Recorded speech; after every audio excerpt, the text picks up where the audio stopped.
let's go ahead and kick the meeting off and start looking at some gallery. We got about 10 or 12 names as a holdover Already? from last week Already? that I'm going to put first priority for as we work in the folks from this week. So with that, let's go to Mr. Kingsley. Dave, what you got? Oh, so I don't have to follow anybody, huh? Well, believe it or not, I turned a cherry bowl. Nice. Got an Very- interesting little thingy here. Mm-hmm. Mm-hmm. And then since it's been a couple of weeks, I got another cherry bowl. I like that. I like the bottom of that with the shape on the bottom. Yeah, I've been doing that with most of them. them. But this one has a different Yeah, thing on it's the nice. bottom. Mhm. I like it. Looks good. Little standoff. And then for something completely different, I was visiting a friend a couple weeks ago, and he does a lot of acrylic pens. And he just dumps what his leftovers into a solo cup. And he gave me a couple of them. And so I turned this. Oh, pretty. The Cool. first thing I've ever turned of acrylic and made a little Hold it in front of you. ring holder. That's pretty. Oh, Very wow. nice. Yeah. Very Cool. nice. Oh, nice. Great, That's Dave. pretty. That's really Got it. pretty. And what's cool is the bottom is gold. I tried to put my signature on it and it just reflected it off into space. But whatever, it was pretty good for my first. I'm very pleased for my first acrylic project because Yes. I'd never turned it before and didn't know if I could use a chisel or if I had to use carbide or yada yada, you know the deal. But it Yeah, machined rather very nice. And it's a great way to get rid of your wasted Mhm. epoxy. Surplus, not wasted. Surplus. There you go. Well, That's he was pretty. just tossing them when the glass got full. So Oh, that's what it. Yeah. So what Yeah. I do with with the actual resin, I take my pill bottles and I fill it up. yeah. So I've got multi-layered little things for finials or Well, echelons that I want to make. I don't think he's gonna throw out anymore when he sees this. Eh, Mm. yeah, probably not. Most Very of my good. most That's of my pretty. Thanks, leftover Dave. acrylic ends up bottle stoppers. Yeah, it's been a good week. Hello. Outstanding. Hey, Brenda. Hey. All right. So last week I had this one. That's beautiful. That's pretty.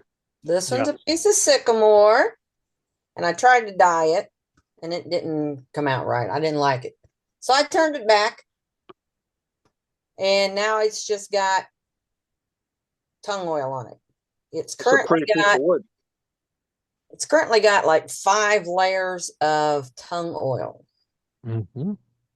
and instead of drying it in my car because it's not warm enough, I put a Yeah. board across my propane heater, Oven door. Oh, so I set it on top of propane. there, and then I There put you it later on. Then I turn it, and so the plan for this one is you can see the top now. Cool. This piece here is going to go on top, okay, and I'm going to dye it black with acetone, right? And Iron then acetate. iron acetate, yeah, that stuff, and then some kind of finial. There's Oh, There you okay. go. Maybe this one, well, It's a not this pretty one, but maybe this kind. I don't know. Cool. Okay? It goes together nice. That'll work. Like that one? Okay. Goes That'll together work. real nice. Okay, and this one I was told the shape wasn't quite right. So I tried again. And we got this one. This one is, I measured it out and it's supposed to be proportionally correct. Okay. From Outstanding. here to here, here, right. And then I Whoop. dyed it. This is a piece of black walnut. And I dyed it. It's got black, red, and yellow. Yeah. Hmm. There you go. What would you use to hollow it out with? The top piece here. Well, no, the whole vessel itself. Well, I know, but see, I cut it in Oh, half. I'm sorry. I'm sorry. I'm sorry. Listen to Yeah, her. yeah, cut it in Yep, half. yep. It's got a tenon on it. This part I hollowed out with a spindle gouge. Okay. This part I drilled a hole and turned this out with carboid, a square carboid.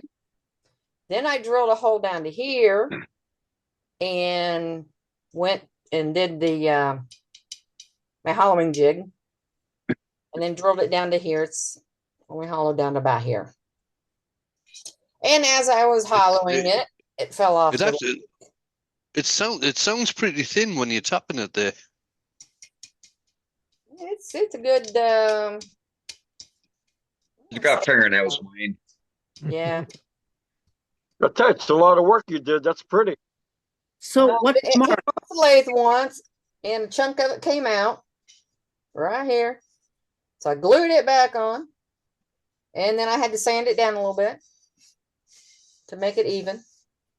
And then today I glued it together.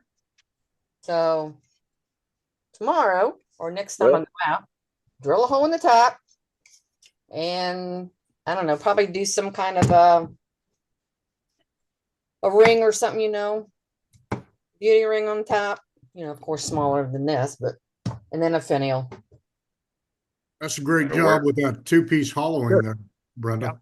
That's Yeah, great. I have so much trouble hollowing things and getting the tool rest down in there far enough. And so I always have That's a to great cut it. idea. It's a great idea. It's just a This great one idea I'm to do. planning on doing, I'll probably redo the coloring now because of the sanding here. Mhm. Redo the coloring and then do some lacquer. What There you go. you start off with black, then what was your second color? Red, Red, okay. And then third? red and yellow. Okay. Yep. That's nice. Pretty. Only suggestion I have, Brenda, is I would put 1 or 2 burn lines on the sides of your Here. cut mark, so it's not so obvious. Yeah. Yep.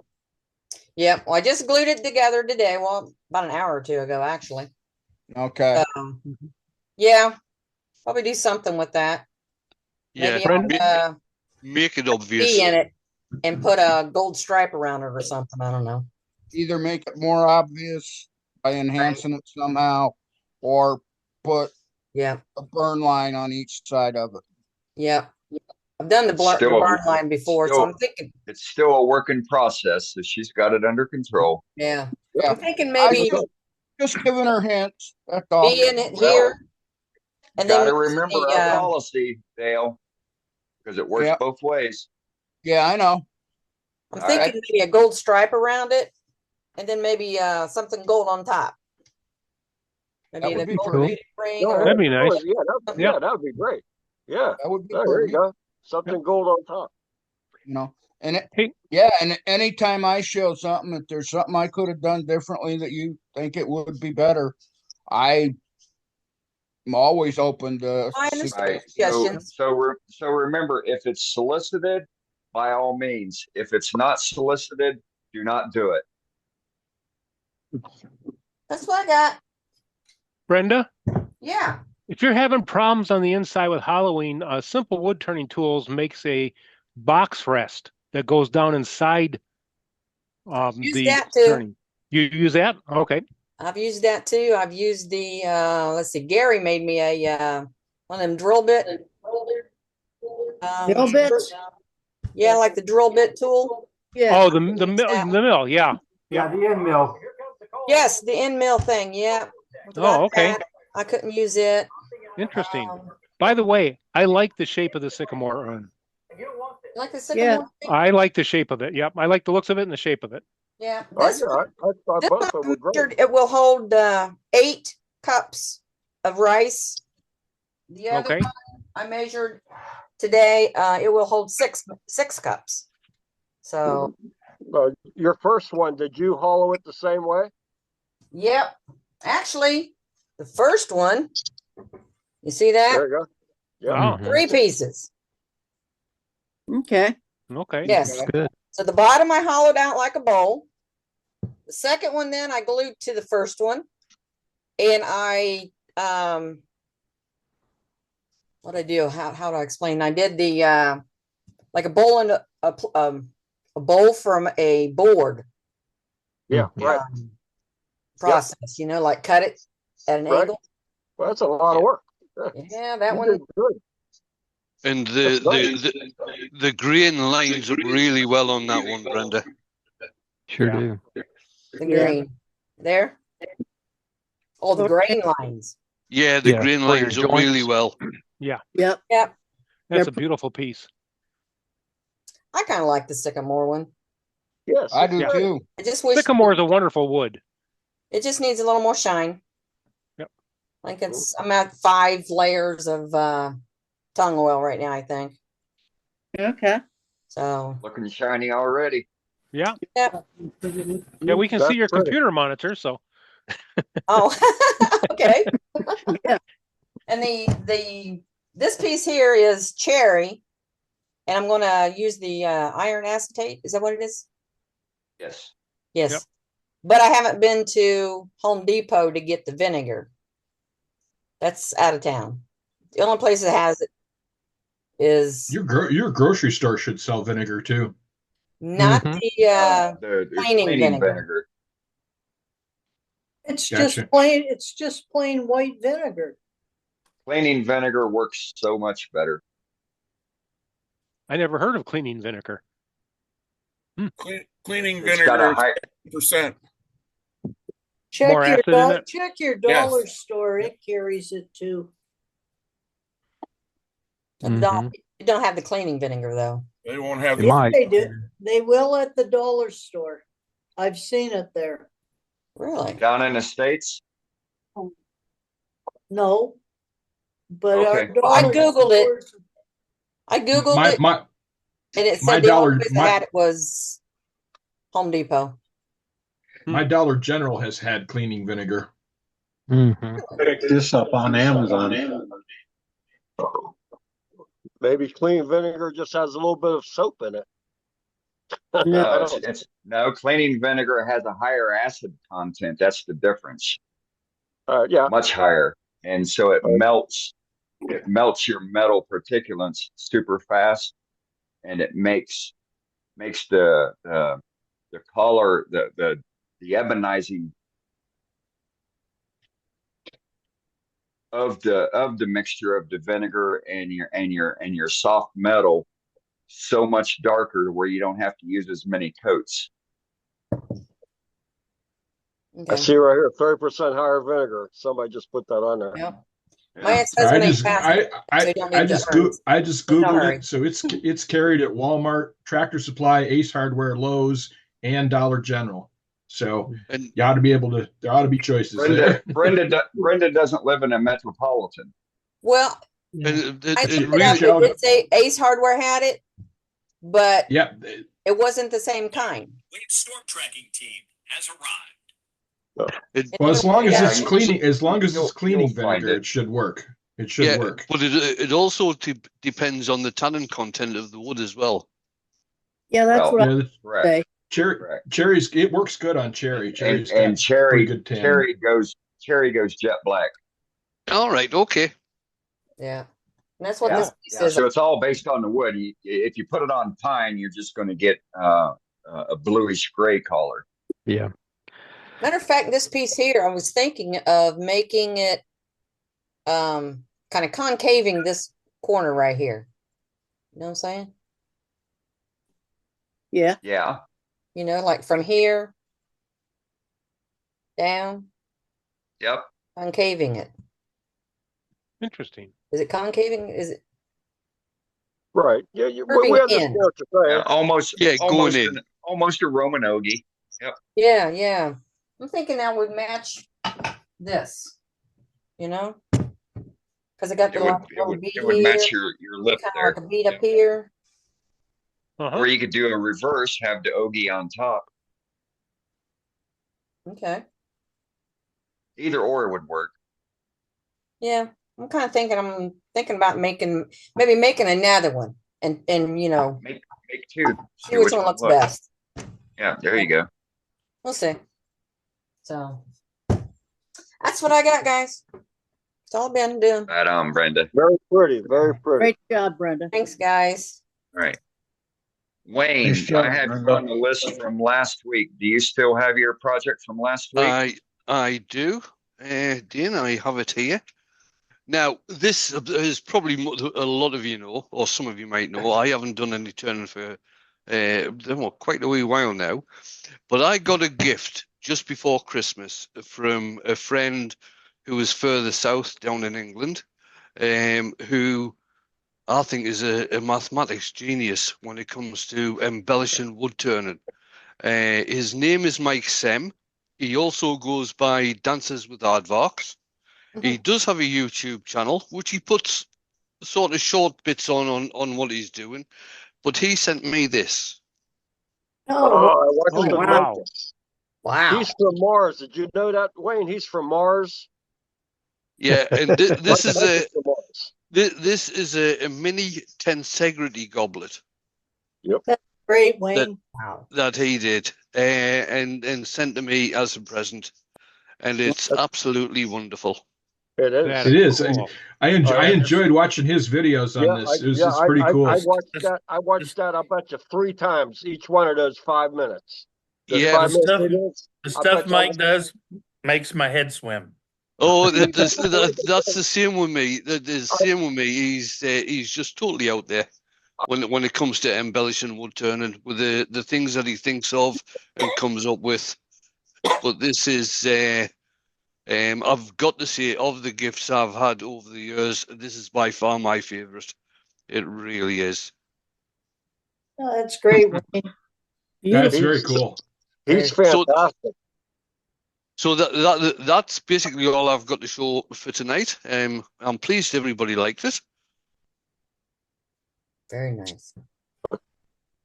I tried doing some of his things. I think he's from Mars, Wayne. Actually. Oh yeah, definitely. I'm telling you, I swear he is. He's out there. He's a great person.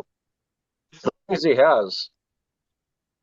And the thing he works the lathe that he has is a very basic lathe, and he's very down to earth, and he builds most of the jigs. He does buy some stuff, but he builds most of the jigs that he uses. Yeah, he manufactures them as well. He's just amazing. Yeah, that latest Hey, Al, router Al, turn jig your he made video is on. You're up amazing. next.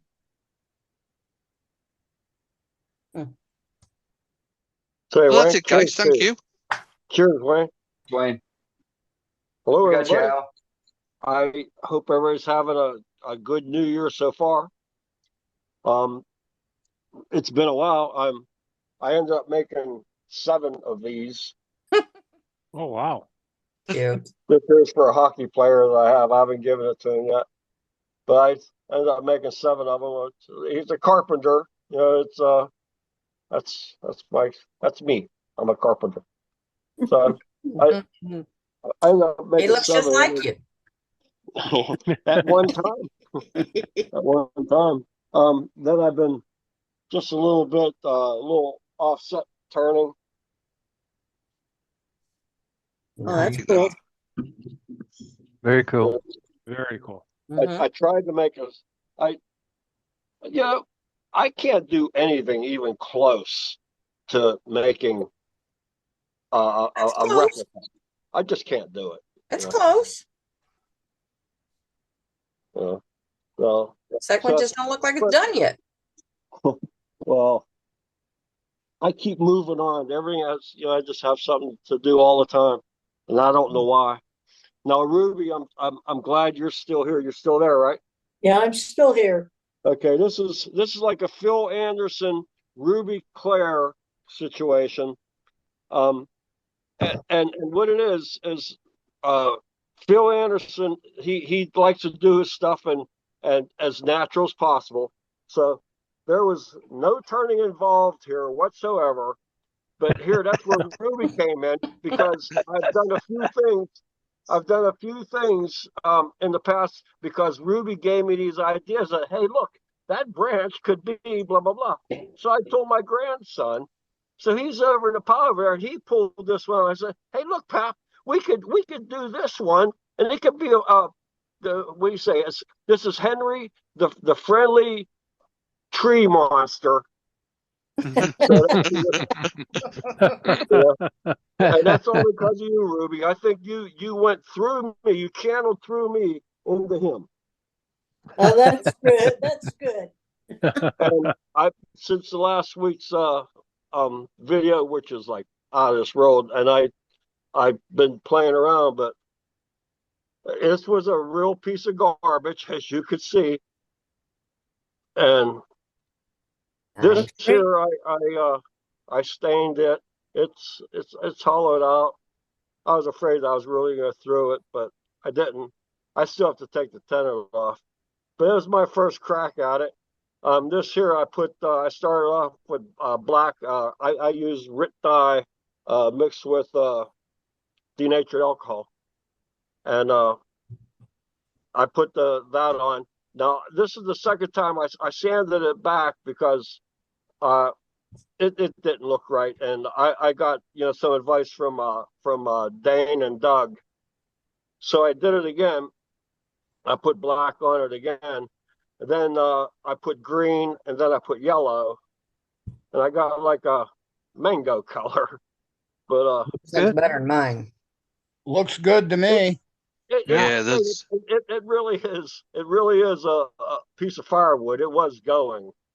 And I mean, you can see it was all a mess.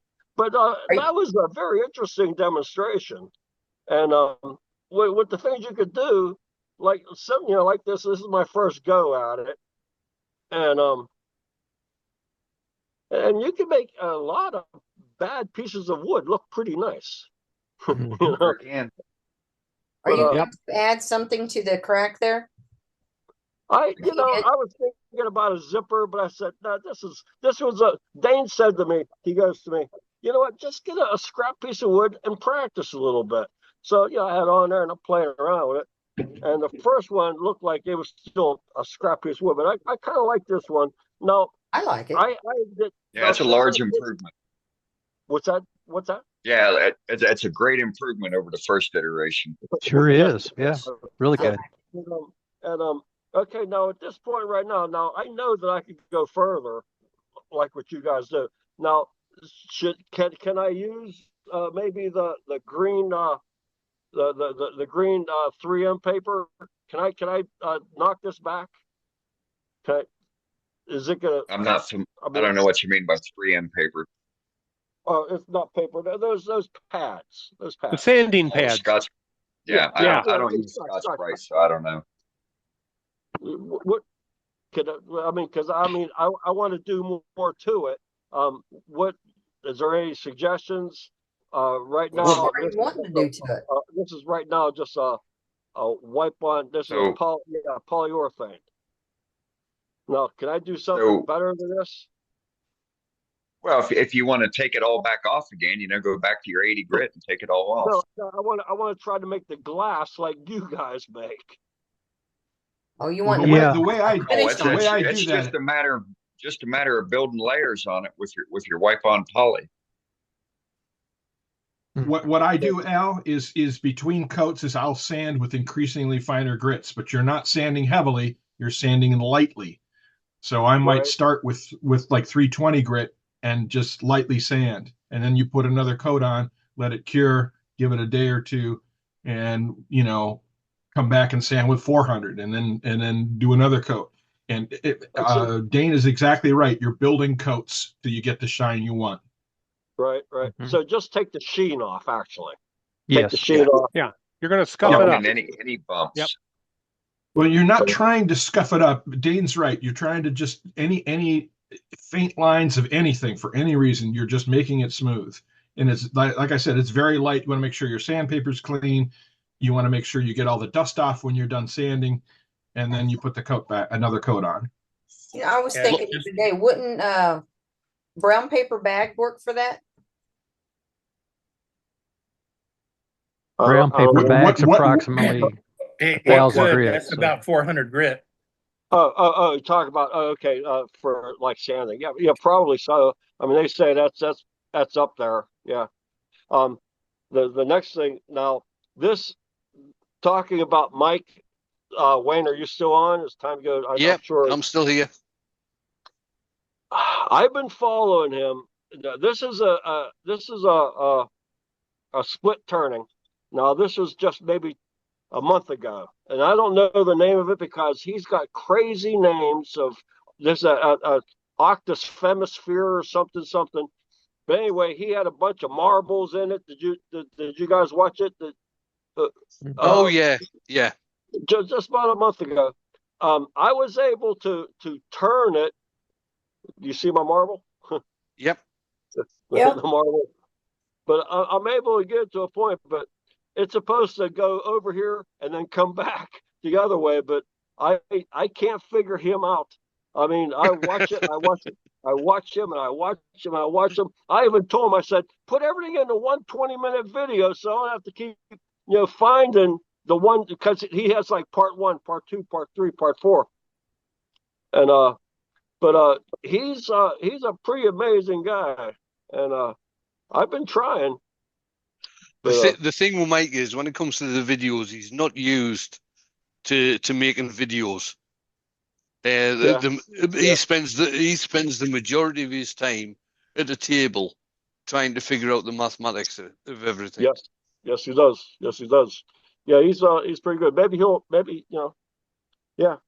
But he's very good. And after I watched what he just gave you, I watched that, like I said, several times. I'm convinced that he's from Mars. He's not from around. Well, I mean, the first type of thing that I saw when it comes to the tensegrity things was tensegrity tables and tensegrity chairs.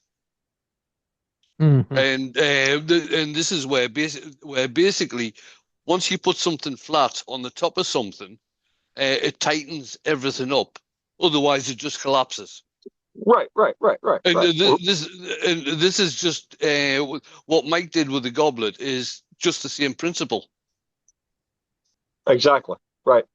He's really great to watch. I highly recommend anybody that's on watching us talking right now. Yes, Dancing with Aardvarks. He's out of this world. It'll mess with your head, though. Right now. He should be on. Oh here yeah, right he does mess with your head. That's true. now. He does.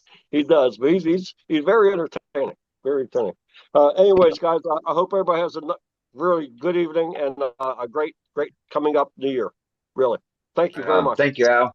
Cheers, All right, Al. let's go to Ruby. Hey, Ruby.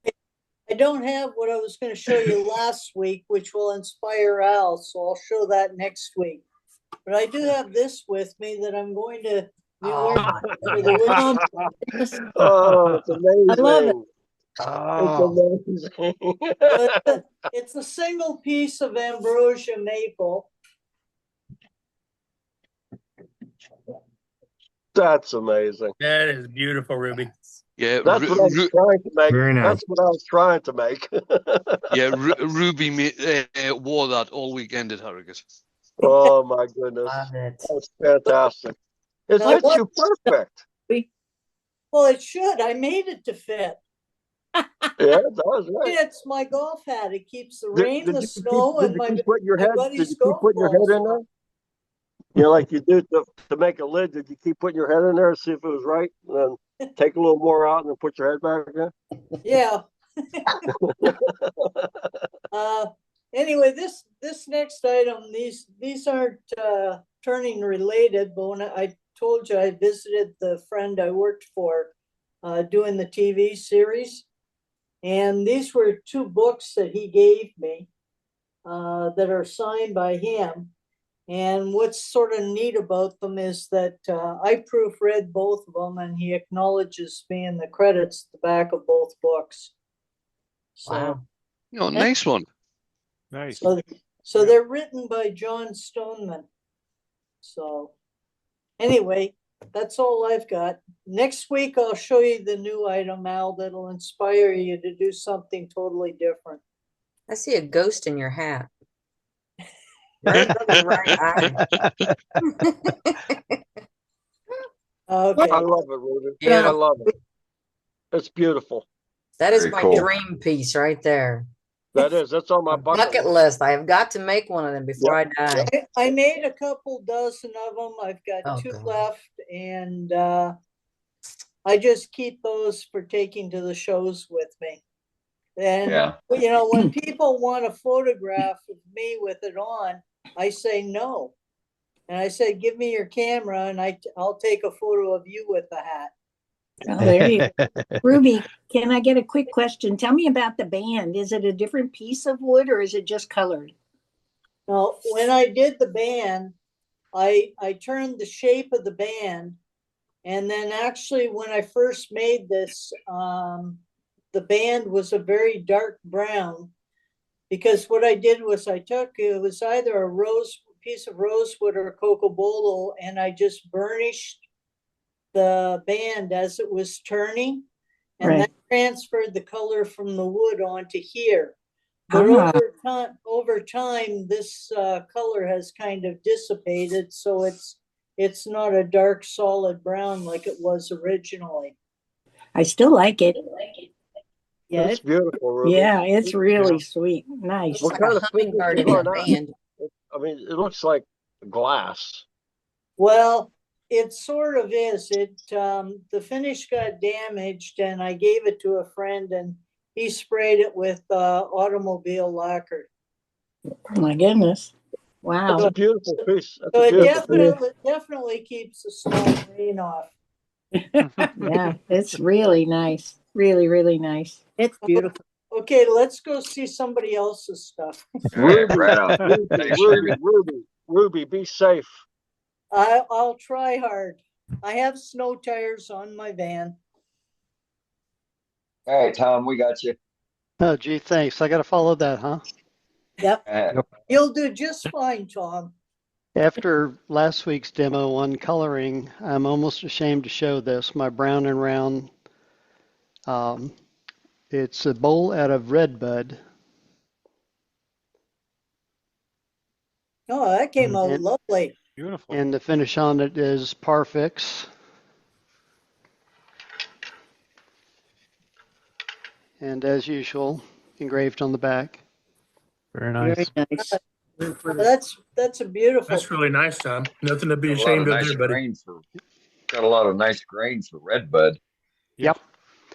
And Jim Duxbury was in the area recently and did a demo for our club meeting, and he pointed out to the folks when I showed it at the club meeting that this is obviously a tree that was grown in the south. The growth rings were so huge on it. He said you would never see that on a northern grown tree.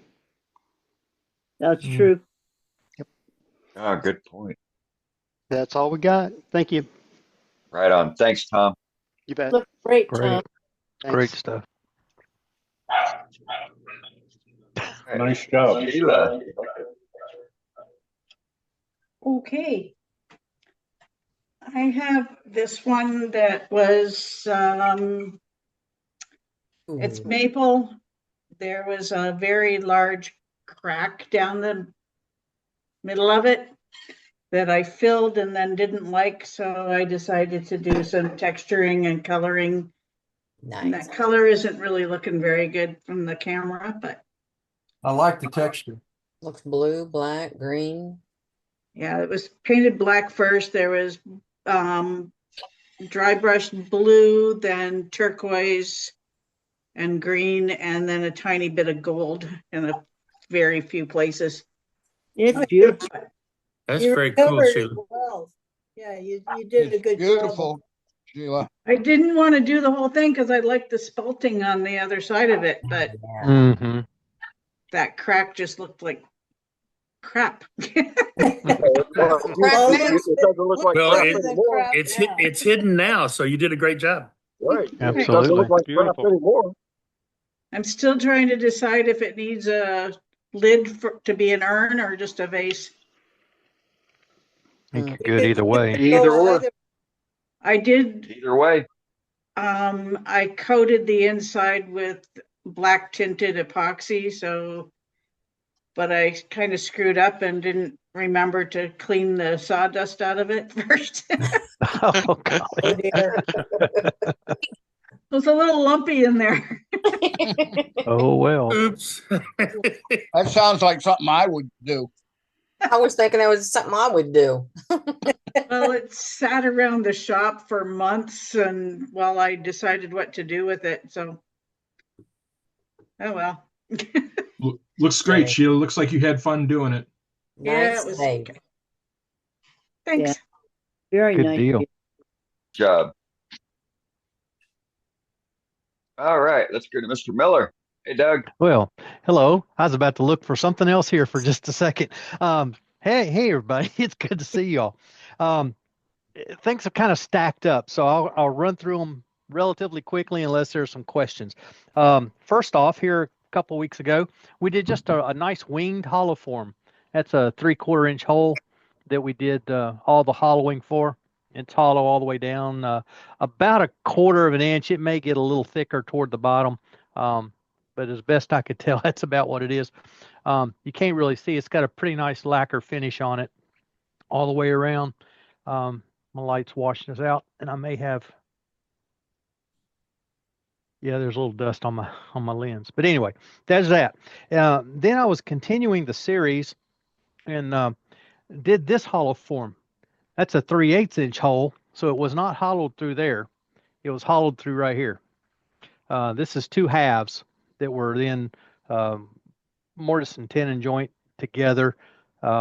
This is some wood that I found at a state park. It was a burn pile in the very back of the park that I picked up. I was driving through, just seeing what was there. I'd never been through that park before. Get to the very back, there's this big burn pile next to a lake, and this log, about a 5-foot log, was sitting there, and I said, I'm going to grab that. And my wife thought I was absolutely nuts. But it's pretty nice wood, but it's got some real punky areas in it. All of this area, both halves, was extremely punky. So that's been fortified with 3408. Excuse me, before it was all sanded and finished and done up. Then I was going to continue on the series, and I wanted to do this type of a hollow form, or more of a long neck that's hollowed from the bottom. And this one had a different color on it, different colored bottom, a different wood, just for the sake of showing. But anyway, there again, that's a 3/8 inch hole, no way to hollow. Some more of that punky. It's got some decent grain in it. Yeah, grain's pretty. Unfortunately, my light is washing it out, but I really like that grain. I'm enjoying that wood as long as I can work on the punky areas. But then for a demo, I wanted to do something a little more spectacular than that little short one. So this one's got a little longer neck. But that's not a different wood. That's the same wood. This is a Leland cypress. That's the same piece of wood. I just cut off about an inch and a half piece that I made a plug to go in the bottom. So, and that one had a bit of a knot. And of course, being ingrain, it got weak on me too. So I actually pulled a little bit out of it, had to round it out, make another plug from I keep having these leftovers, but the leftover of the leftover is what I made the plug with. So it's all one piece of wood, just made up, glued up together. So it's hollowed from the bottom up to this point, drilled from the top with a 3/8 inch lamp drill, and it came out quite nice. Cool. And then last week, of course, we had that great coloring demo, and I'm still working on the finish of this one. Yeah, that's what I wanted to see. That's a piece of that same punky found wood that I have no clue what it is, but there's the coloring. I like that coloring. Yeah. Yeah, so do I, Ruby. That was black, flame, and yellow. Honey. No, hey guys, can I ask you? Okay. The black. Uh-huh. Is there like, should you do it twice? I didn't, because I'm sanding it off anyway. the gentleman that how do you say the gentleman's name? I don't want Matthias? to say wrong. Yes, Matthias. He come back to me on our YouTube, on Facebook, and it was like I thought he was telling me to do the black twice. The reason why he was telling you to do it twice is because when you sanded it off, you sanded too much of it off. Right. Yeah. That's what I figured. Okay. Okay. I'm going to switch cameras. I'm going to show you the last one that I did. And it's the reason I'm switching cameras is because I'm still in finish. I just sprayed lacquer on it just a few moments ago. Oh, But neat. that one is this one is hollowed again. This one's from the top instead of from the bottom with this extra piece on it. Again, a 3/8 inch hole. This is all Leland cypress that I textured from, well, you can see the line at the bottom and the line at the top where I textured it. The whole thing was dyed black, then sky blue on the bottom, red at the top, and then I went over the whole thing with honey. And so it kind of blended the two and blended in with, I've got a little bit of green looking here. I got a little bit of orange looking here, but I've still got the blue and the red as well. How many coats of lacquer you got on that? There's 4 on it right now. It should take one more coat. There's one area you can't see it on the video. At least I can't see it on the video. That's kind of smooth. My texturing didn't get real deep in one area, and so it's real smooth with the lacquer right now. But it's the whole thing is getting smoother because the lacquer is filling in the texturing, but it still shows. It still shows all the way through.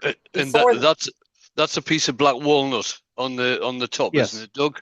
On the very top up here, from this point to the top is black walnut. Did you say you used the intrinsic colors on that? The water-based intrinsic colors? Yes. Thank you. Yes. Yeah, those are the colors that I have is the intrinsics. I just like them. They work for me. Nothing against the alcohol based. I just don't have them. I've never had. I've tried to make some of my own. They just didn't work really well. These seem to work well for me. What does it mean by intrinsic? What does intrinsic? That's just the name. Just the brand. Yeah. Okay. It's Martin Saban Smith does them. Hampshire Sheen. Okay. Yeah, Hampshire Sheen. Yeah, you can buy them from Jeff Hornung at Walnut Log in the States, and also, and I've forgotten their name again, the one in Texas. Wood Turning of Texas. Is it World of Wood Turning? That's Wood Texas. Texas. Yeah. They sell the Hampshire Sheen products as well. Absolutely. Did So you those sanding sealer? Yes, I did. Okay, after the colors? Aerosol sanding sealer. Yeah. Colored it and then sealed the color with the sanding sealer. Mm-hmm. Okay. And then started lacquering. And it's the same. It was the same for this bowl as well. Once I got the color on there, I gave it actually 2 good coats of sanding sealer. There's still an area right here that is trying to repel the lacquer. This will probably get knocked back one more time, and then 1 or 2 heavy coats of lacquer on it, and I'm done as far as that one is concerned. This other one, this textured one, I'll probably do 1, maybe 2 coats on it, and it's done as well. And both will be parted off, and tenons parted off, and bottoms finished, and we're done. They both look great. Well, thank you. Thank you, Doug. Yes, sir. All right, Very nice, Doug. Thanks, Doug. Johnson. Hey, Dewey. Hey, how's Look alive. everybody? LA. Oh my. Oh wow. Sweet. Oh my goodness. What kind of wood is that? Oh my.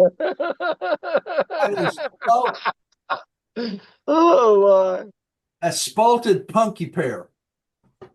Wow.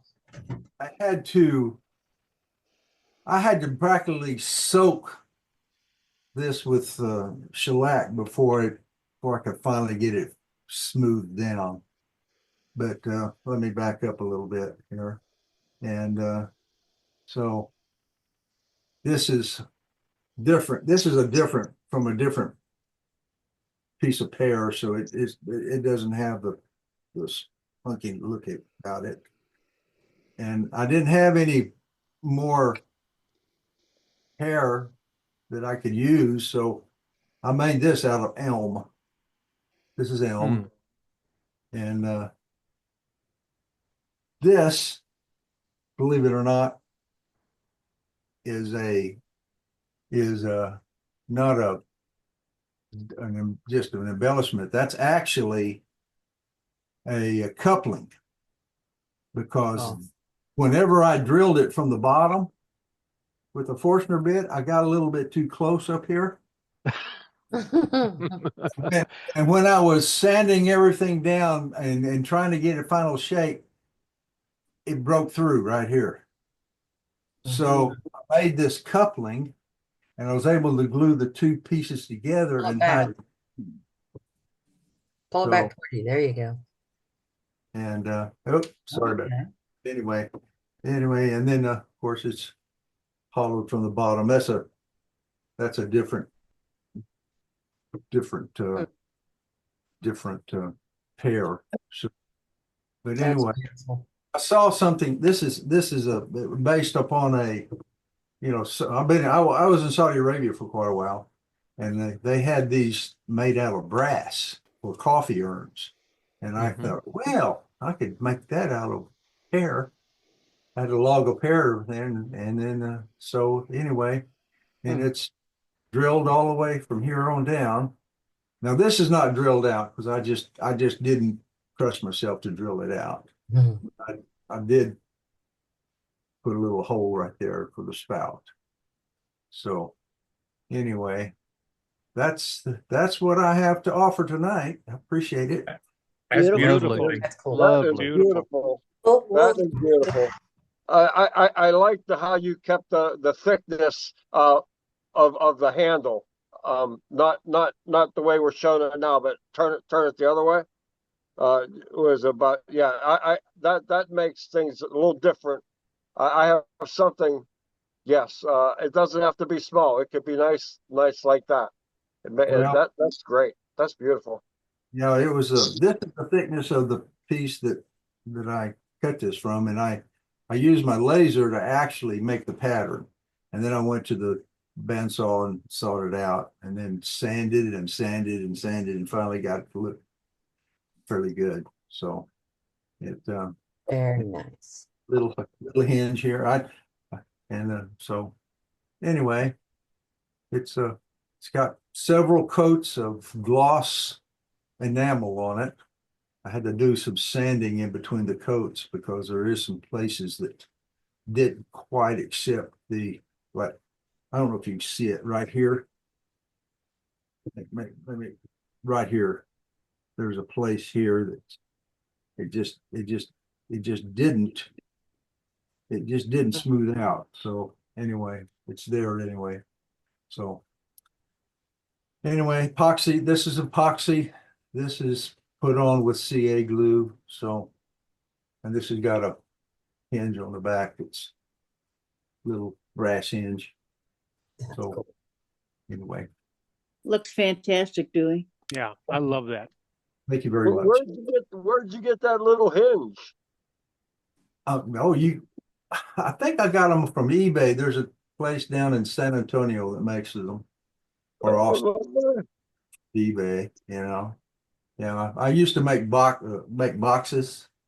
I was a box maker, and I had these for the lids of the boxes. I still got a bunch more. So I really wanted an antique hinge, but I didn't have one, so I had to put that one on there. So that's beautiful. That's beautiful. Thank you very much. Anyway, all right, that's all I got, fellas and ladies. All right. Very good. Thank you, Dewey. All right, let's see. Who else we got here? Let's see. Oh, now we can get into today's list of folks that wanted to show off their stuff. Roger, we got you now. Oh, no, we don't. Roger has left the building. Let's go to Greg Bray. Yeah. MIA. Hey. Hey, Greg. Hey, how's it going? All right. Well, I've got I think Ruby stole my hat. Almost. It's out of the Ambrosia Maple with the same band. I think she's got mine. Do you have a ghost in yours? Do what? Do you have a ghost in yours? No, Or I don't know. It might, a hummingbird. There might be one in there somewhere. Hers is Had a shiny. hummingbird in the band. Do what? Ruby's had a hummingbird in the band. I still didn't hear you. Ruby's had a hummingbird in the band of Hummingbird. it. Hummingbird, yes. That's cool. Beautiful. And then I turned this week before last. This is Ooh. Oh, box elder. That's lovely. Very nice. Beautiful. Wow. That's a nice piece of box elder. Yeah. I've got about, I'd say 10 foot of this. Wow. It's about 20 inches diameter. And then last week's demo. Oh, that came out really nice. Sure did. Sure did. It don't show up good on this picture. This Really nice. Coming through good. Comes through good on my cell phone. It's hard for me to take a beautiful burl and dye the thing black. Yeah. Right. It's psychological, isn't it? It's killing me. I just don't know if I could do it again. I'm kind of that way with all woods. I just have a heck of a time coloring. I never did like staining wood anyway. Yeah. So I'm not sure. I might try a couple more pieces. That little piece there was just laying under my lathe for about 4 years. So I said that'll be a good piece of scrap to put some dye on. Well, it came out beautiful. There's your answer, Greg. There is always more wood. It's one of the most important lessons I learned. There's always more wood. So yeah. I can see multiple pieces right outside where you store them at. That would be extremely fitting for it, Greg. They say it grows on trees. There's probably more. You got to do multiple vessels with throwing the dye on it and doing different dye colorings. So, well, when I dyed this black and then I sanded it back and I did it blue. Well, the blue, I should have left it blue because man, it was the UK blue all over. Oh man, it would have been beautiful. And then I put the yellow on it and it kind of turned it green. So I think the next one I'm going to do black and red. Well, that'd be nice. And I'll do another one, black and blue. I'll probably do 2 more. And then I'll make my decision if I'm going to do any in the future. It was a different kind of weekend. Dave actually, Dave Rose, who does this. That was amazing that you had the replay so early, and I myself, I was able to go back to that video several times over the weekend to do this project. That was really nice, Dave, how that happened. I think that happened more often. He did a really good job last week. Yes, he did. Yes, he did. What kind of finish do you have on what you just showed? I'm trying to get that glass finish. I didn't hear you. the finish that you had, that you showed on your bolt Uh-huh. of the color. What did you finish that with? Lacquer. Okay, lacquer is where I gotta go. It's different than polyurethane. Yeah, I use spray lacquer. I don't use poly. Yeah, it's I see you guys. Everything's like a mirror. I'm not getting that with poly. Well, it's got about 6 coats of lacquer on it, and it's got 2 coats of a lacquer sanding sealer after I got it all dyed. And I'm seeing just a great finish. That's all I see is great finish. Yeah, thank you. Well, the key to getting good finish is building it. And some of my best pieces with the best finishes, I have 8 to 15 coats of either spray lacquer or spray poly. You can get the same finish. It just takes longer with poly. But the key is light coats and sanding between coats, light sanding between coats, and you have to build the finishes. Just takes time. Process. It's anything good or lustrous is not going to happen with 1 or 2. You've got to take your time with it. You've seen multiple folks with the glassy finishes, with different mediums, whether it's lacquer or an oil-based, polymerizing oil-based. Right. And it takes multiple coats and having that surface prepared. Yep. As wood turners, we really get into that instant gratification thing, and finishes very often. A good finish, there is no instant gratification. It's going to take work and it's going to take time. That's I have to slow down. That's my problem. Definitely. That's the hardest part. That bowl is just gorgeous. Yeah, and light coats are part of the solution too. There's a temptation you get 3 or 4 coats in. It's like, all right, I'm going to put a heavy coat on. Don't do that. Nope. You got to stay with the light coat. Yep, it takes longer to clean up the drips and the sloughs and whatever else you get. So light coats and sanding between finishes, and go at least 6, 7 coats or more. I didn't know my lathe went as slow as it did. I was like, wow, just like on the videos. Yeah. Yeah. All right, sweet. It was new to me for sure. All right, thanks, Greg. I look forward to seeing your next burrow all dyed up again. Okay, might be a week or 2. I'll hold you to it. I'm going to hold you to it and check in on you. Okay. All right, let's do one more gallery, and then we'll do our safety, and then we'll get on to our demo for the evening. So let's go across the pond here and see what Paul's got. Hey, Paul. Hi, evening or morning, whichever.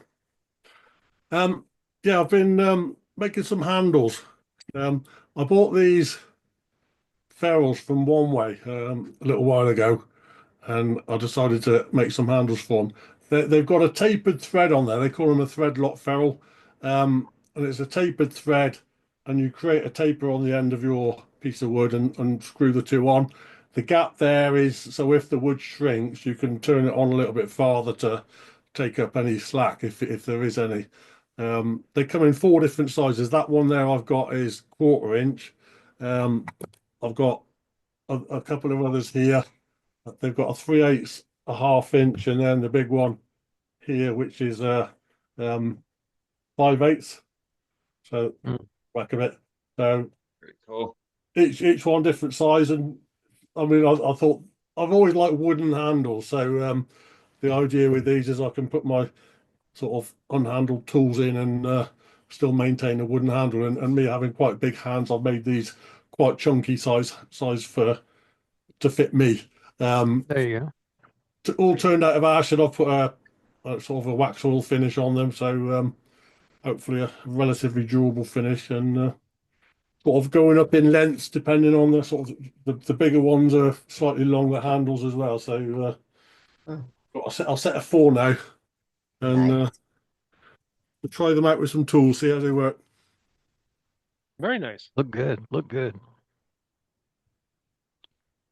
But the ferrules you can either buy individually or you buy a set of 4 from One Way, and I quite like the idea of those, and the tapers on there, and they even sell a little taper template, so you can get the taper right. So Oh, nice. the templates are pretty cheap actually.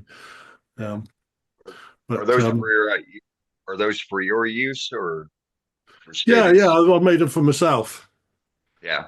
Yeah, I mean, I've got an assortment of sort of unhandled tools, and I've got a couple of sort of the metal handles that you get and collet handles and things like that. But I've always liked wood, holding a wooden tool rather than a metal one. So that's why I made these, and I thought I'll get these ferrules and give them a go. Right on. All right, thank you. Thanks. Let's go to Safety Sue. What I want to share, screen broadcasting, live broadcast to Zoom has stopped due to you have stopped screen sharing. Okay. Are we okay? Yeah. All right. Yeah, we're good. You're still What I there. wanted We to got show you. you was actually our webpage, and under facts, they have a page for safety. And everything that we have talked about, Dave has put in safety. He's even put in reference places to get more safety ideas from the American OSHA and the Canadian, COHA. But I just want everybody to know it's there. And if you also go into facts, he has one page where people ask questions and he answers them. It's great. Don't waste the opportunity to be proactive and look up your own safety. We all are responsible for what's in our shops. I know I say that every week. But we are responsible if people come in and they have long hair. It's not enough just to tie it back up. If it's long hair, we're not talking beards. If it's long hair, thanks, Billy. Please tie it back and then or put it in the back of your shirt, because all you need is a ponytail to come forward while they're looking at what you're doing, and all of a sudden they're hurting. So I put mine up in a bun. I put a bandana around mine. To just pin it up. Listen, guys, be careful this week. Be cognizant of what's going on in your shop and who's around your shop. If they distract you just for a second, you could have a tool going across the shop, or, mess up something in your shop. Sue, Maybe could you put the link to that website in the chat? Well, it's our own homepage. Oh, right, okay. It's Right. Sorry. I thought Sue was talking about a different website. Yeah, no, I was trying to get into our website so that I could show you that, but show and tell is not what we're doing tonight. Anyway, I tried, guys. I tried. Be safe. Don't get your hair or beard caught in the lathe. And love to see you next week. Take care. Yeah.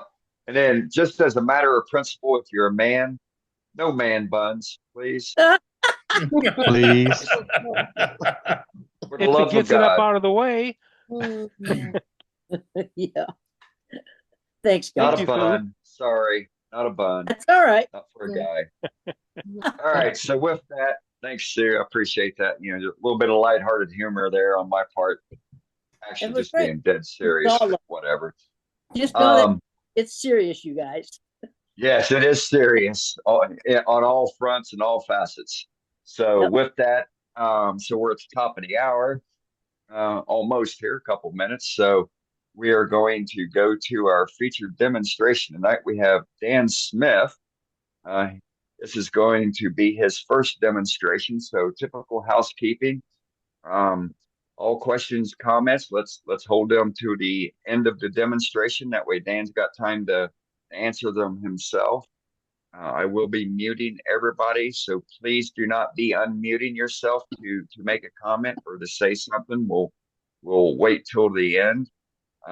If there is a question that you want to put in the chat, in the opportune times when Dan's doing a changeover, I will ask him. And beyond that, let's welcome Dan to the fold of being a new demonstrator. All right, Dan, we got you. All right.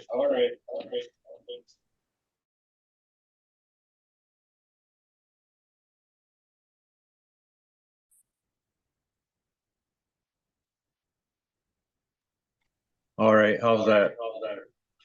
Nope, got an echo.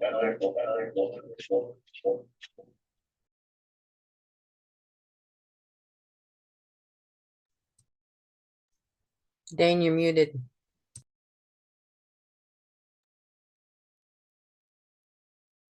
Now I'm back. Sorry.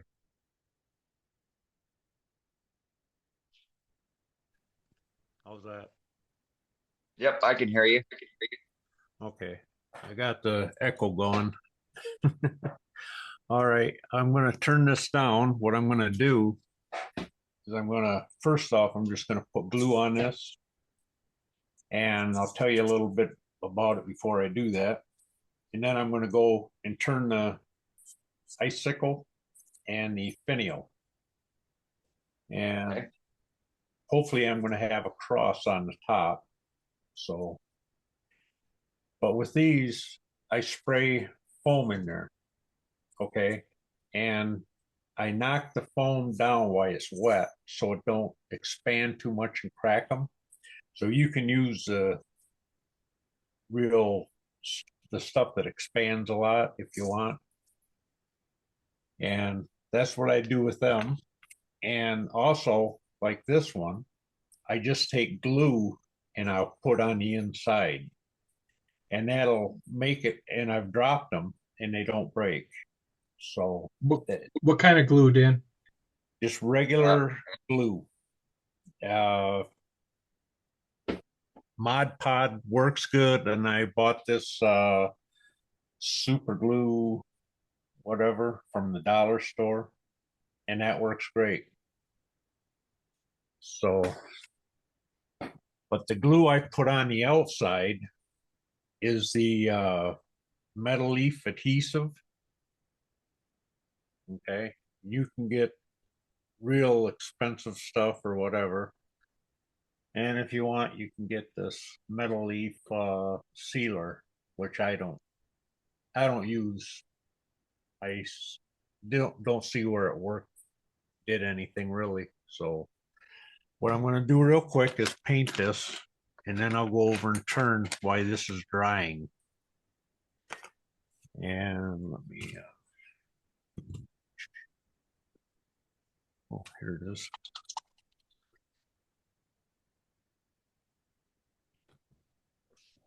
Down. Perfect. And this is how I glue them. I just squirt it on there. Let it kind of run a little. And just paint it on. Swirl it around. And when I get all done with this, I got some gilding right there I'll put on it.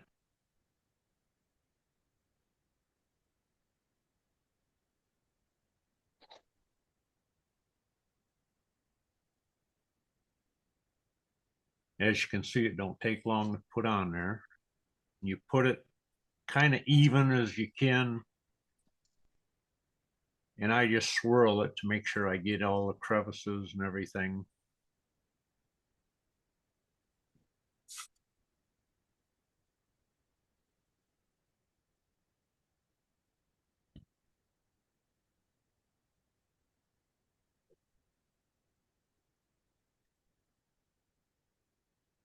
And one thing you want to do when you do this is, if you stop, make sure you go wash your brush right away, because this stuff turns rubbery and it's hard to get out of your brush if you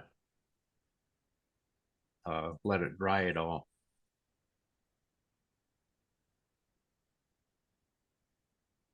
So when I get done with this, I'm going to run over and wash it real quick. Just water works good, soap and water, and it takes me a second.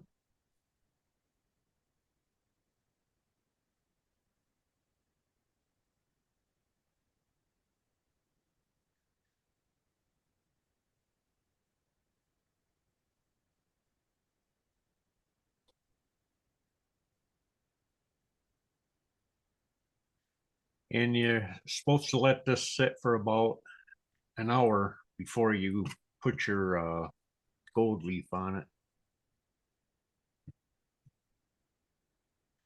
All right, I'll be back and I'll have Dane find me over at the other camera. So I'll mute myself on this one and go to that one. Okay, which camera is it going to be, Dan? One by the lathe. It should. What's your name for it? Well, we can hunt and peck this line. I think it's Dan Smith. Okay.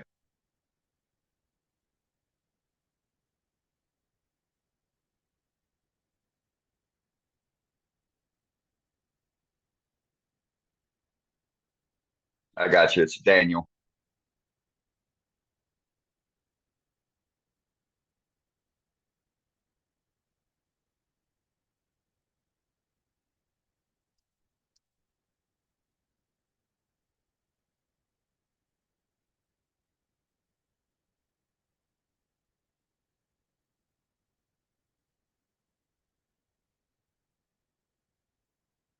So I got you over by the lathe, Dan, and it's muted.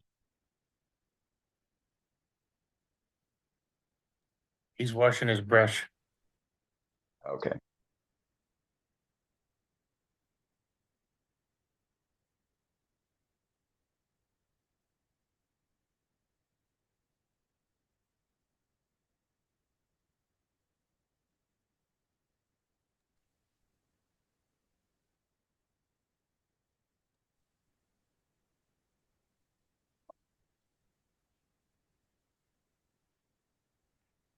Okay, can you hear me? Yes, but we got the echo from the other device.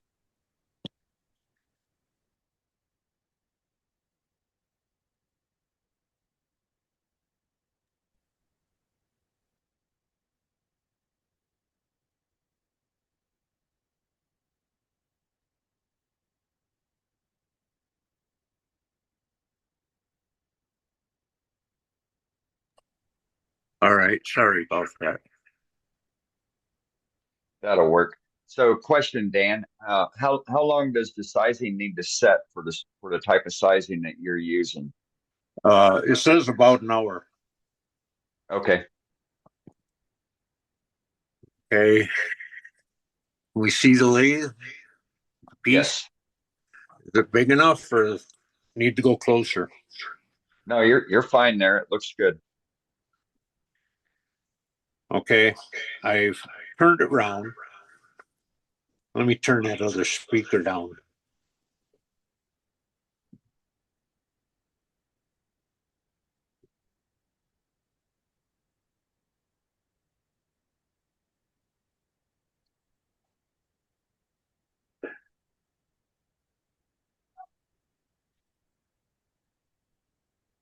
How's that? We're back. Much better. Thank you. Okay. Now I turned it around because I figured everybody pretty much knows how to turn stuff around. And I put a little tenon on both ends. Now what I'm going to do is I measured out 1.5 inches because I want to put a cross up here. And this is a finial part and this is a icicle part. So I'm going to do that real quick. I'm going to throw my shield on.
All right, I put my tailstock up here only to hold that so when it gets thinner, it don't break off.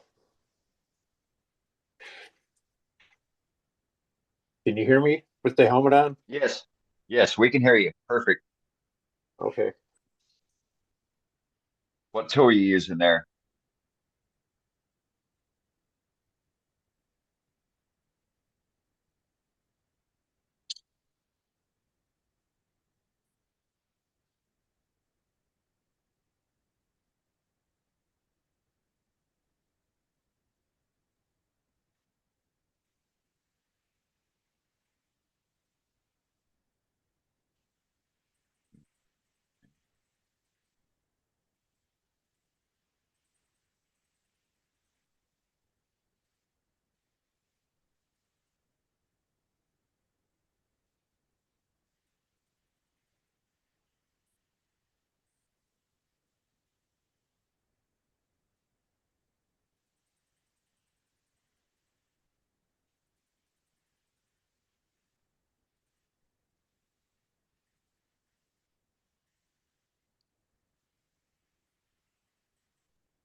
Hey, Dan, in case you're talking right now, we can't hear you.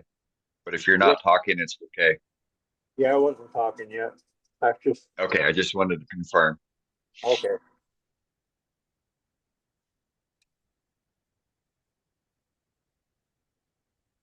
This is my homemade spindle or skew, I could say. We're getting into the tight areas. Yep, that'll work.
like the round edge on these. I think they just look better when it's a frost. And cleaning up the little trouble that is down here. Some sharps.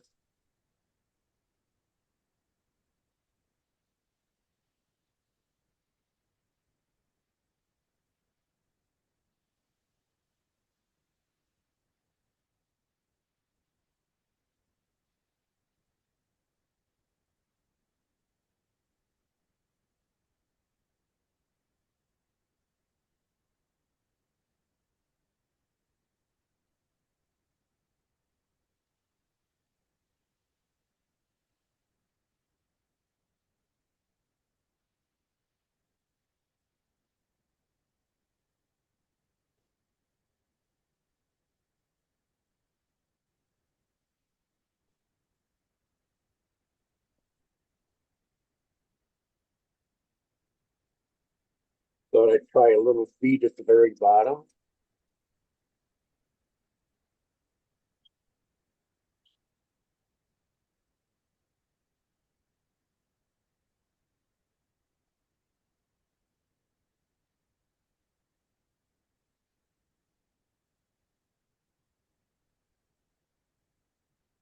And if not, I'll just take it off.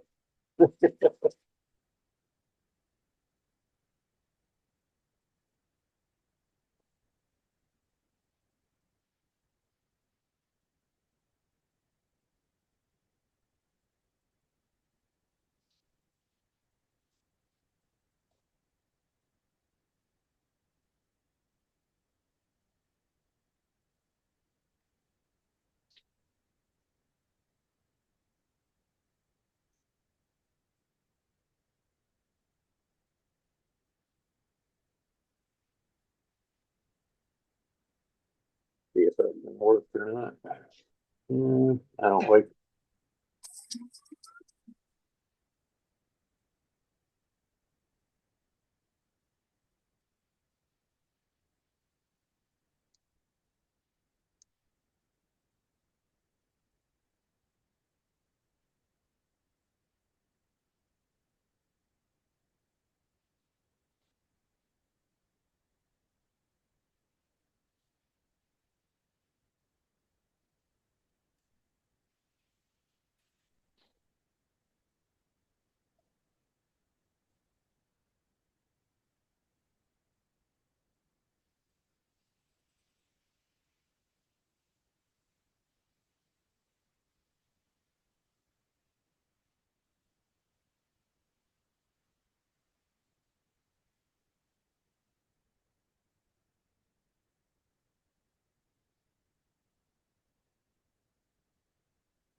Now what you got to do is take your inner diameter here,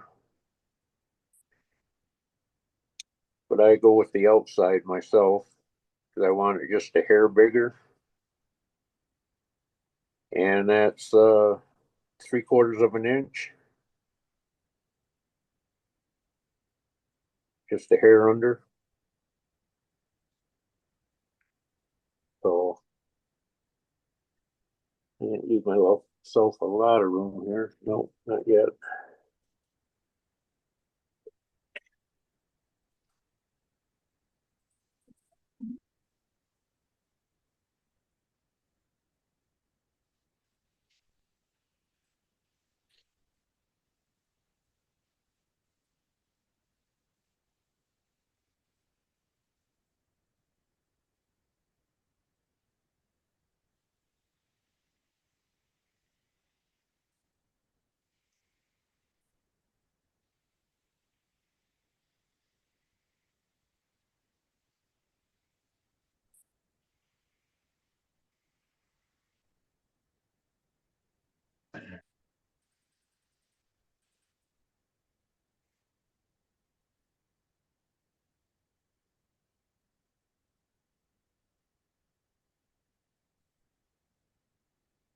We got another 3/16.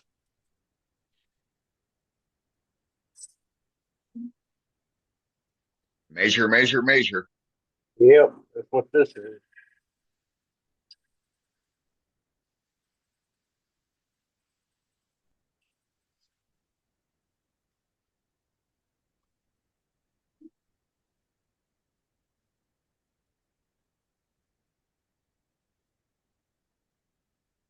Another 8.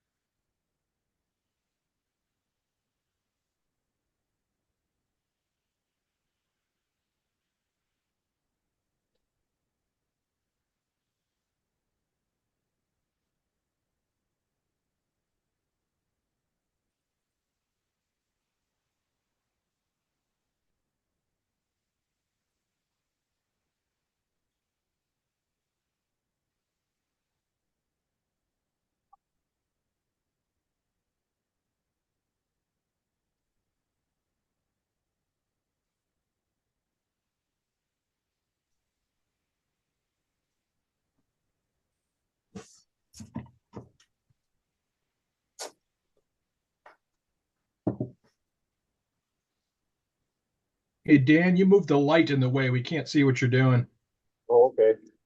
Yep, thanks.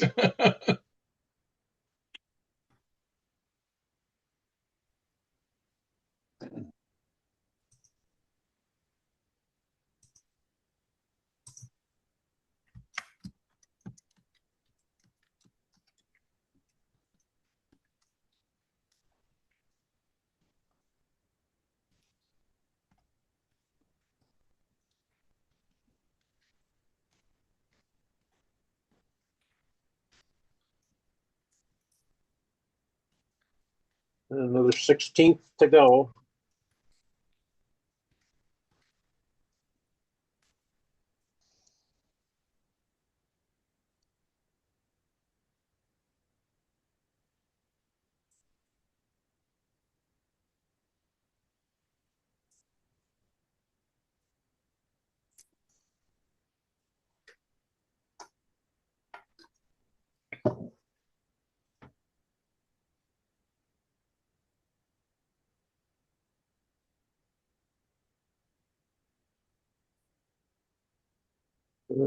Great, perfect right there. Just clean it up a little bit and sand it and make the cross.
Doing a good job there, Dan. Thank you.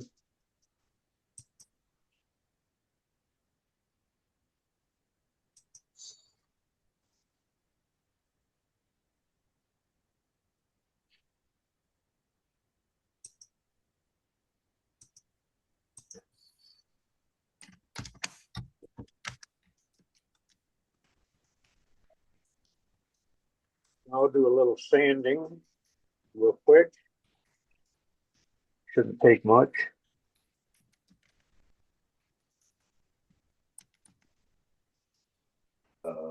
Middle East, I only really saw the Middle East ally into submission on and stopping the war. So the beginning of that conflict, begun by Hamas. Get that hot mic, please.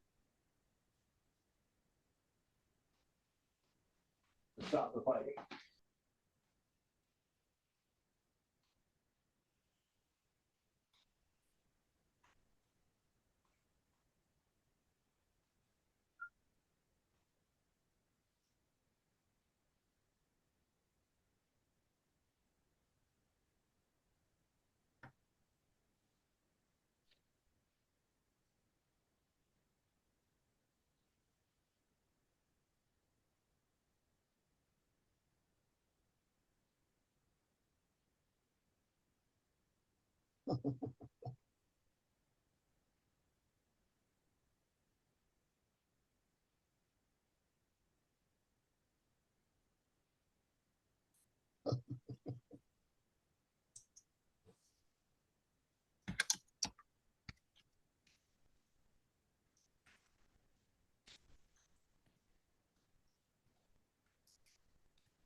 Well, I'm just about done with this boring sanding. No, it's all good.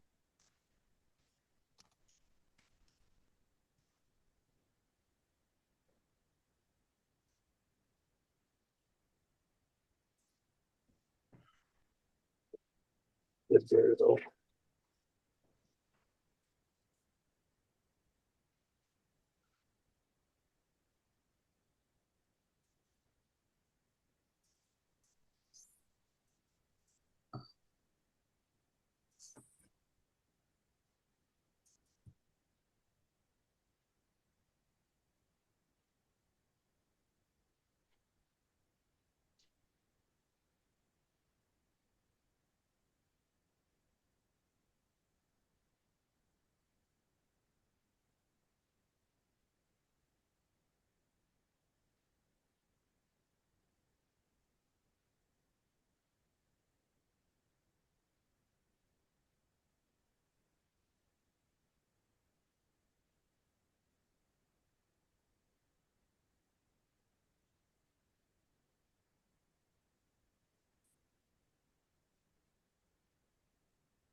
Oh, Dan, you got a boo-boo. What? Your other hand. Oh, yeah. Oh no. Band-Aid brigade. Alice already quit. I just fill it full of sawdust and let it go. Yep, I would have had enough to dye that piece red.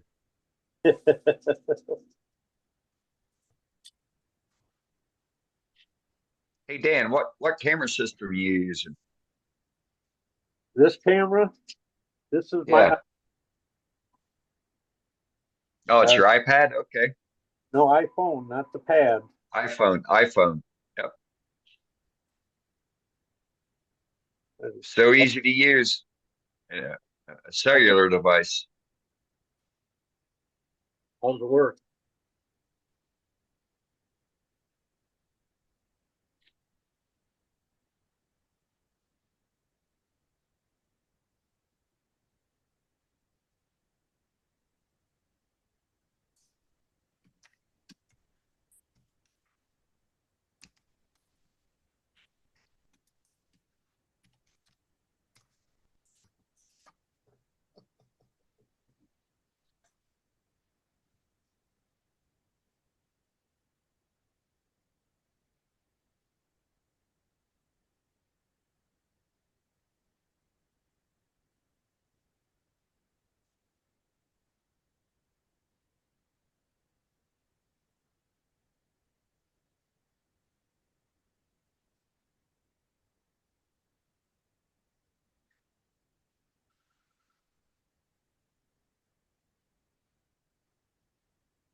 Mm.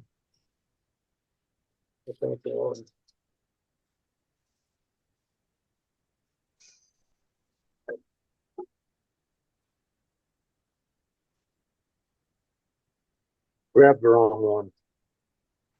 That's all right. Mm.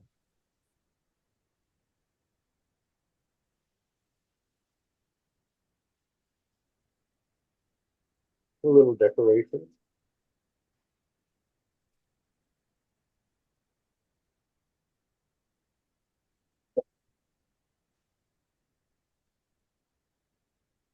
Now, before I forget it, I'm going to put the hole in for my eye.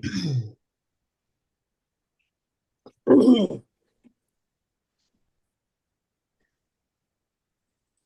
kind of drill you got there?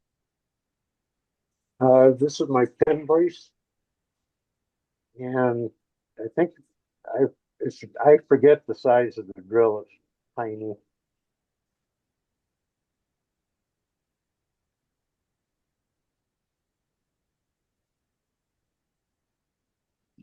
It's easier to do that on the lathe.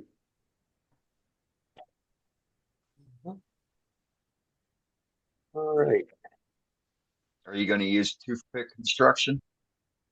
Yeah. That's what, well, it's kind of like a toothpick. It's bamboo. Let me get something real quick and we'll finish that cross up.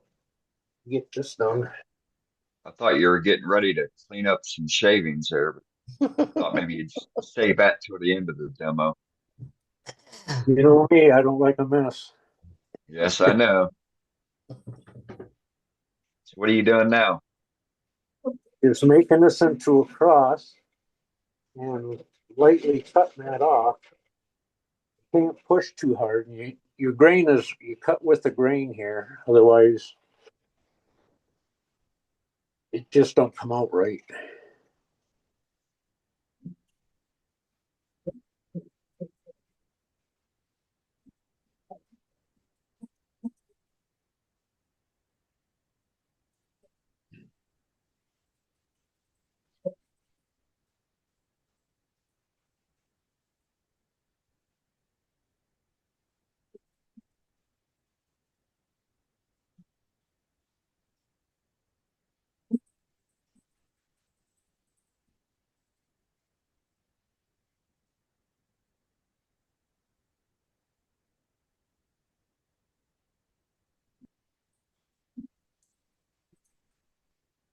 And I hold my fingers behind it to keep it from breaking.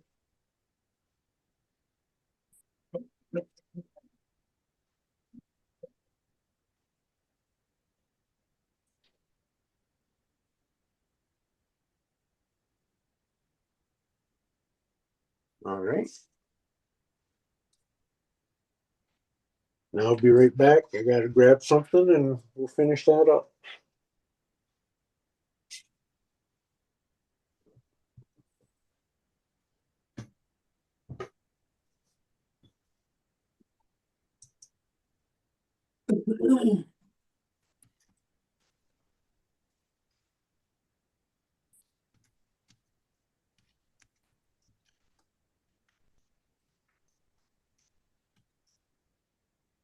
Now I use the Dremel to sand that.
Well, one cross done. Nice.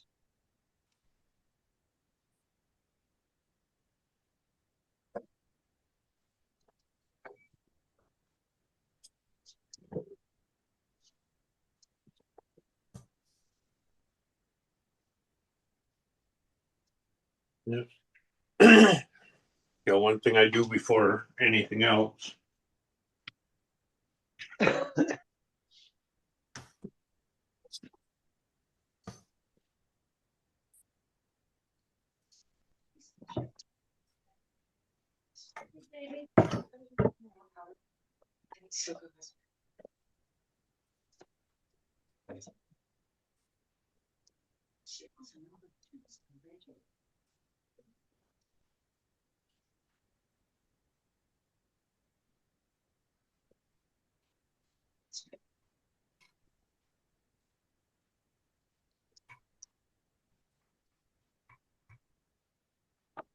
I always put some boiled linseed oil on it.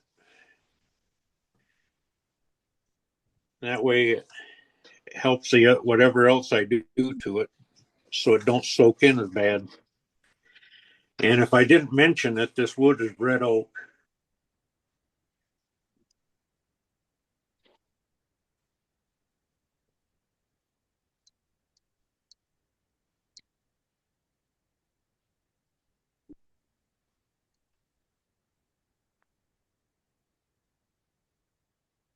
And I'll take one more measurement to make sure it's going to work.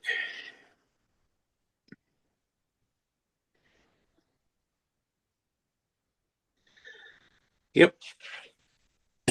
Measure this again, make sure I didn't goof it up.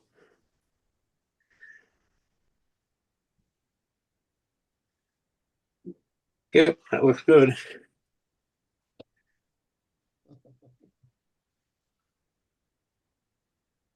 Now I'm going to part it off.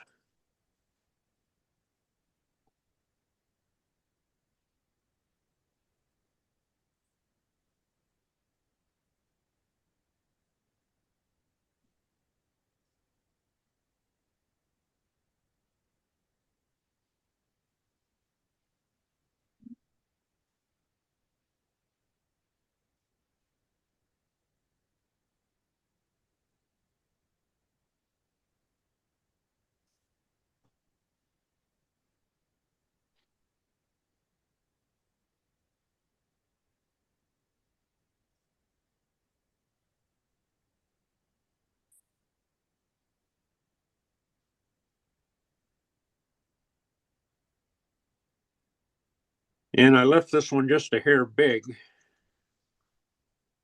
So you can see how I negotiate that is what I do is, and I'll grab it real quick, take my drill and open that up.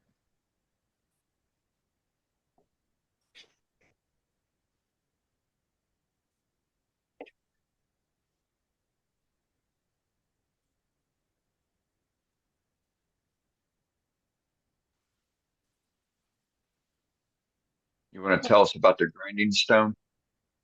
Yeah, I got that on Amazon, and it's just a 90-degree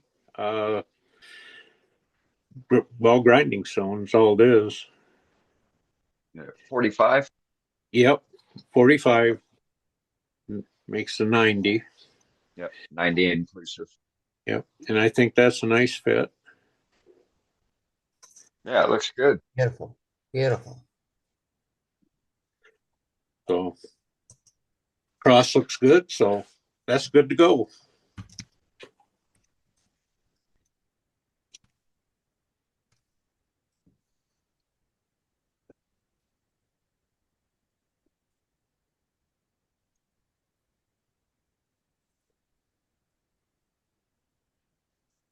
All right.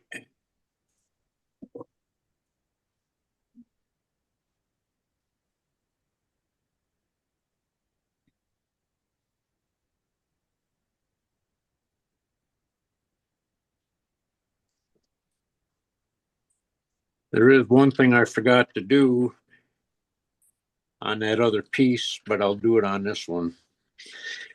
And that's to drill my center hole. Just do it in reverse.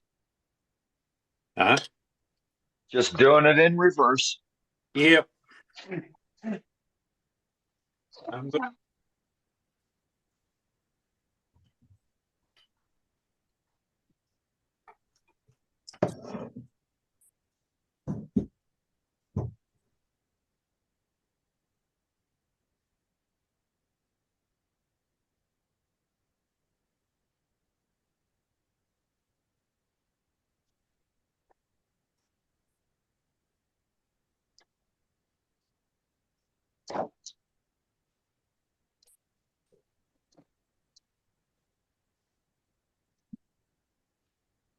Now I made that drill chuck out of a drill that broke. Batteries died and it would cost too much for it. So I took the chuck off and made a little handle for it. It works perfect.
I think it wasn't good at it.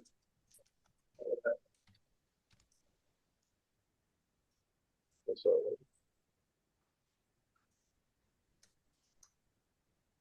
Just forget that part, I guess. Stuff.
I'm just gonna get rid of a lot of this wood quick.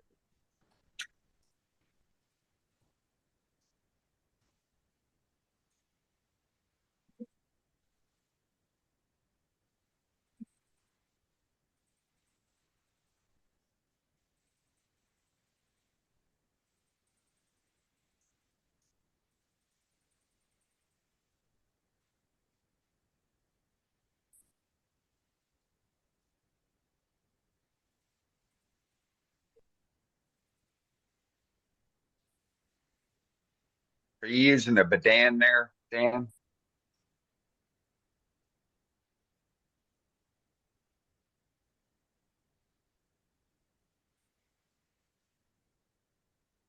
Dan, Yeah, is that a Bedan? what's that?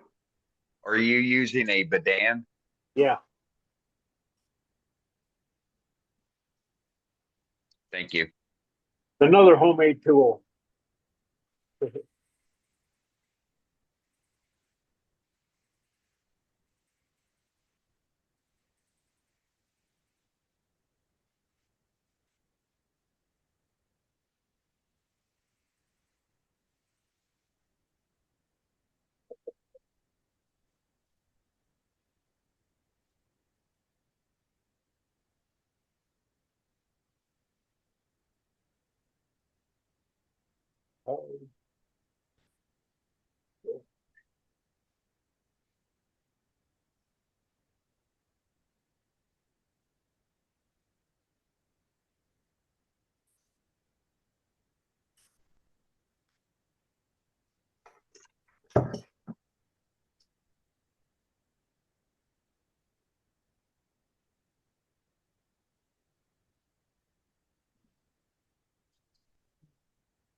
We're trying to put an onion in here.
What's your little tool you using there?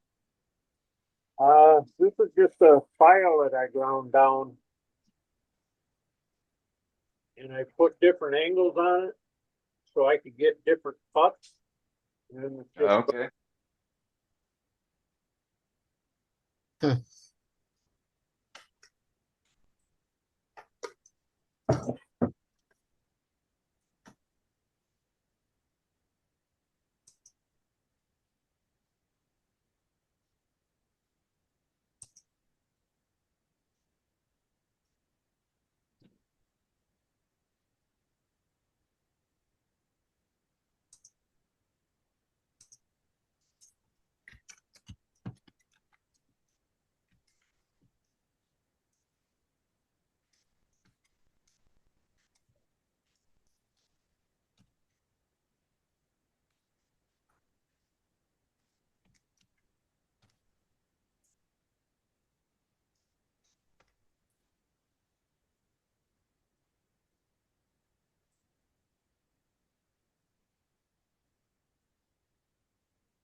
actually on paper.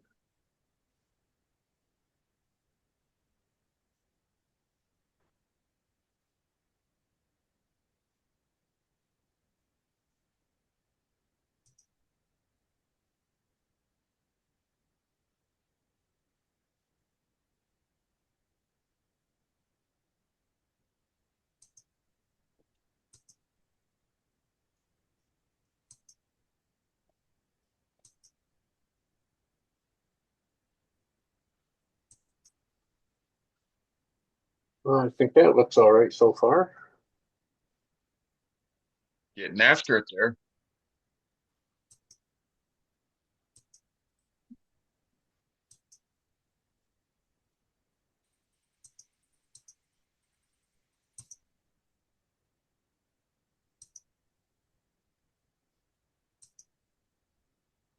Gotta give myself a line not to go past.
I like how you get rid of your sandpaper there, Dan. You just toss it. Yep.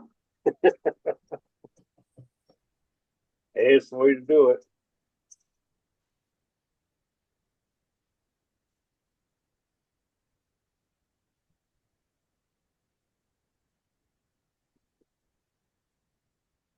What we don't see is he's got a garbage can right behind him. I know it. Nothing's hitting that floor on purpose. No, I got a tile floor, and if I don't take a broom and sweep it down, it gets so slippery you can't stand on it.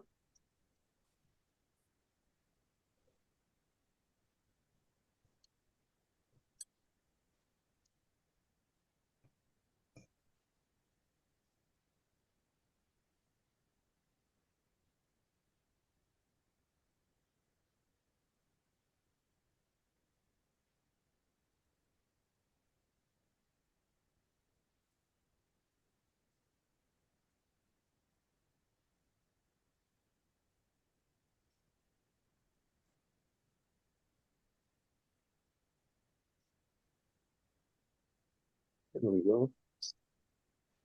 Thought it was running a little fast.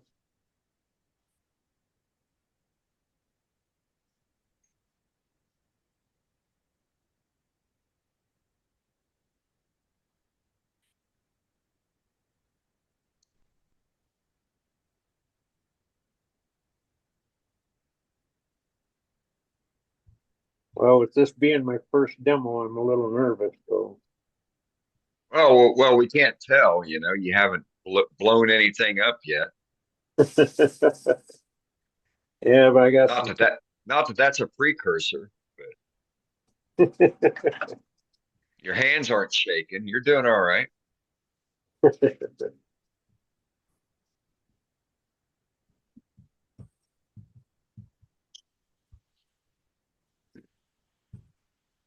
I'm trying not to jinx you.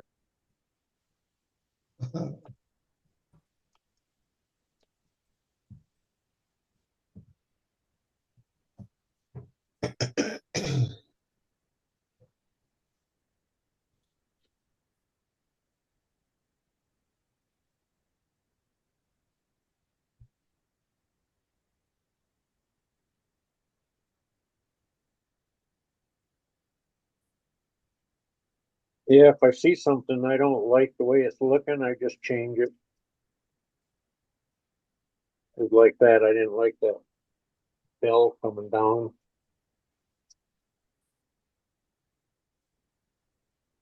And get my little stick to get up in there.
Get a chip out of that. Yeah. That's all right. See, that's why I leave the end piece in so it don't wobble. Right. And I just noticed that there's a chip right here, flat spot, so I got to get rid of it. So I might make it to a point or see if I can just make it smaller.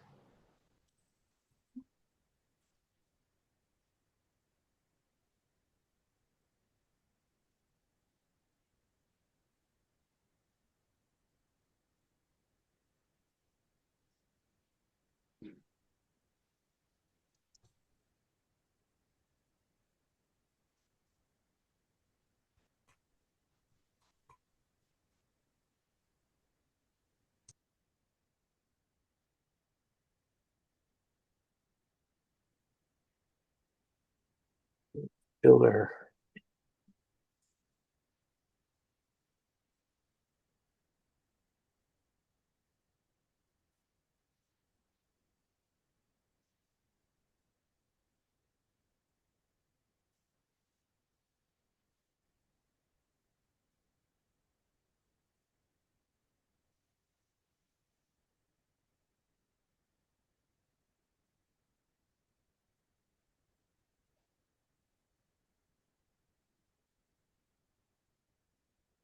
Well, that's good enough.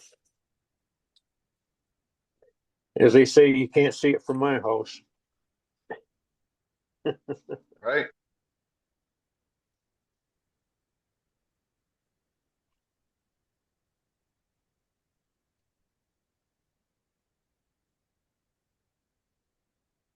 There.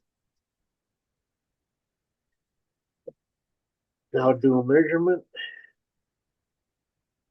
which it should be a bit big. What I do, there it is.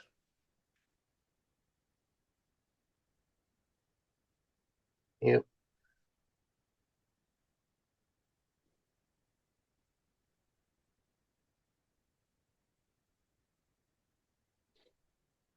About 1 inch. And I've got to take off 1/8.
Well, I guess I didn't take the diameter down at all.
I think that's just luck. Did you get it close? Yeah, it's right on the money. There you go.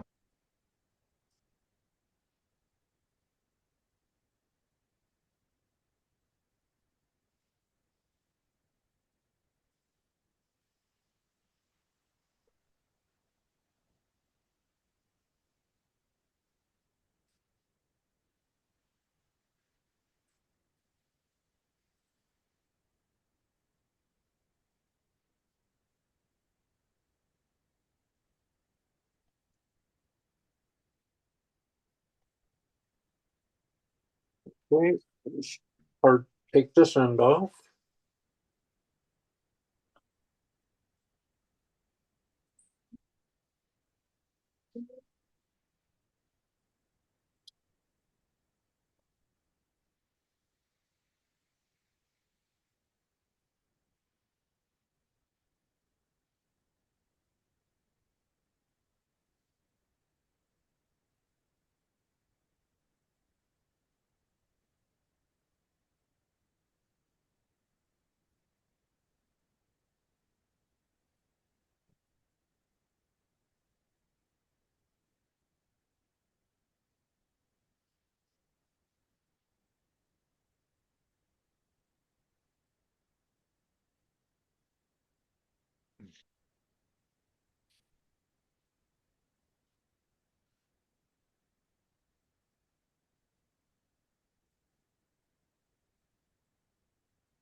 Bit more below, Yep. not to be confused with the white stuff from Columbia. I don't know. That might be good too. Or I should I say from Detroit.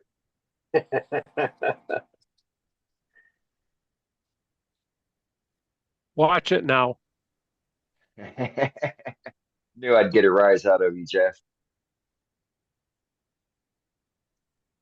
He's got backup too.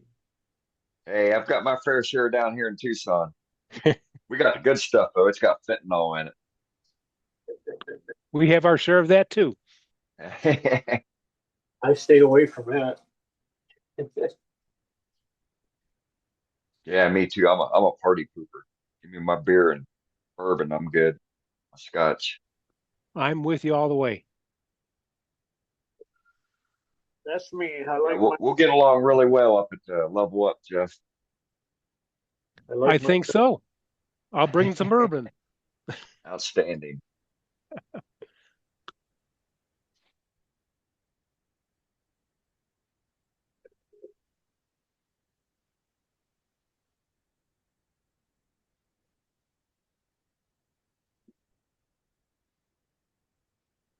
Victor.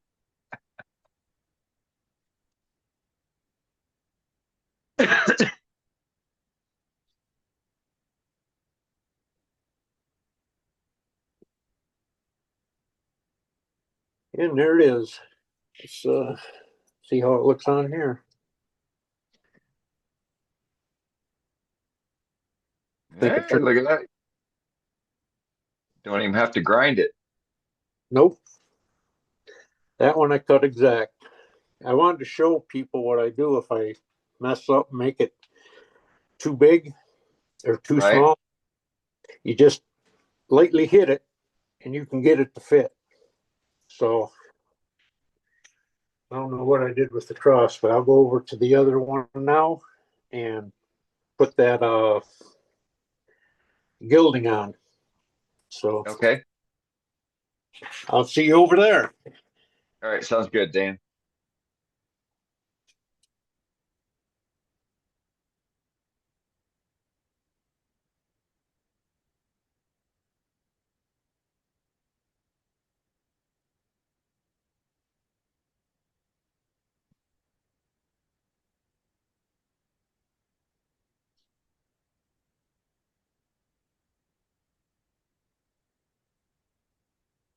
So now you're going to grab the urchin that you painted with the sizing earlier before the turning to put the gilding on.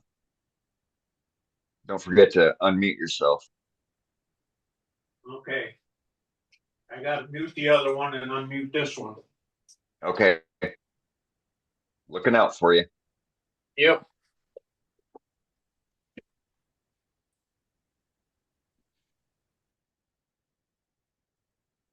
I've done this MC thing a time or two.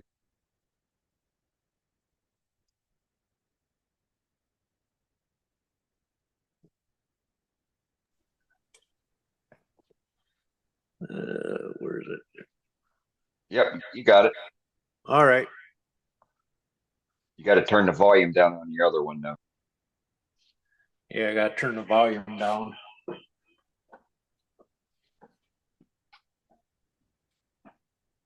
Carl, wake up.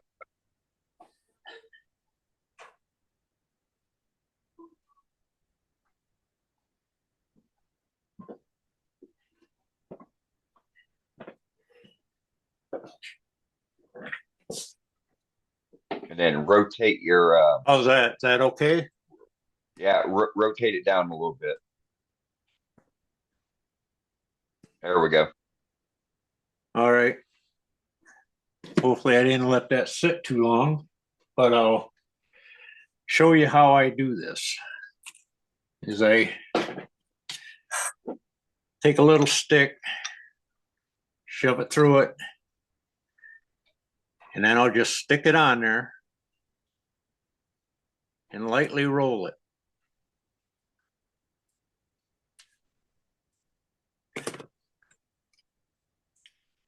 Then I just take this brush and just tap it lightly. I'm trying not to rip it. Oh, yeah. It's trying and not doing is another thing. I'll get this other brush, it's better. It's not so stiff.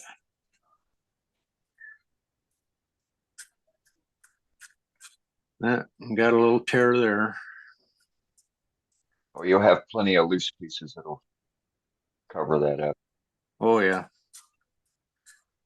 You always get them.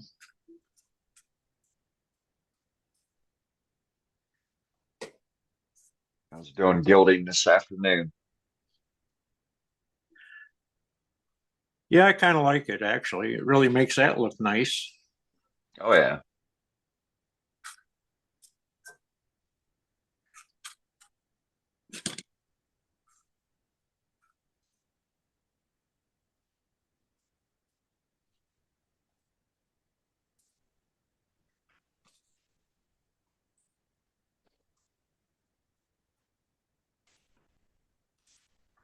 Yeah, might as well tamp that down.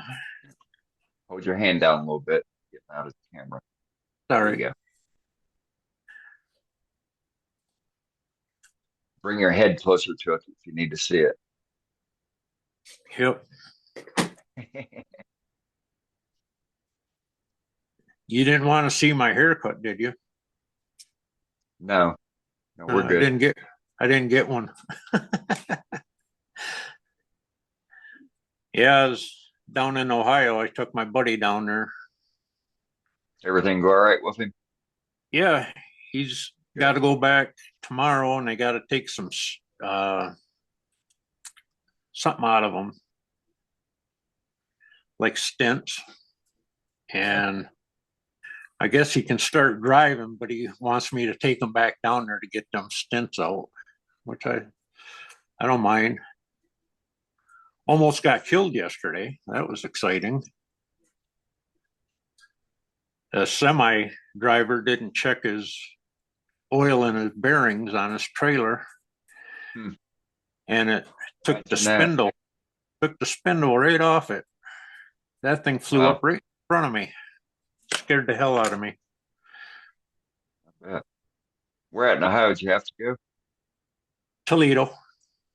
To the university there. Yeah. The Rockets. Yep. So I got to get another piece of gilding to finish that up.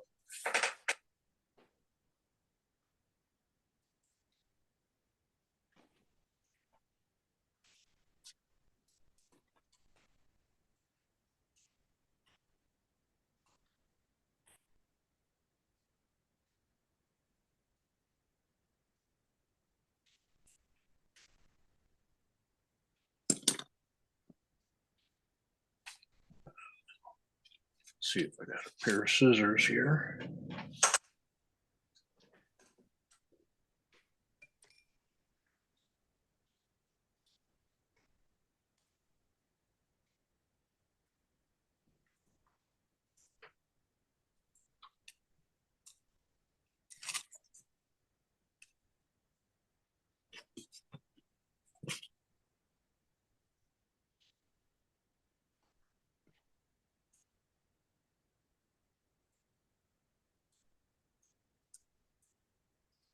I still in the camera? Yep, you're doing good. All right, I'm going to go inside and take care of my cats that need to be medicated. I'll be back in about 10 minutes. Okay.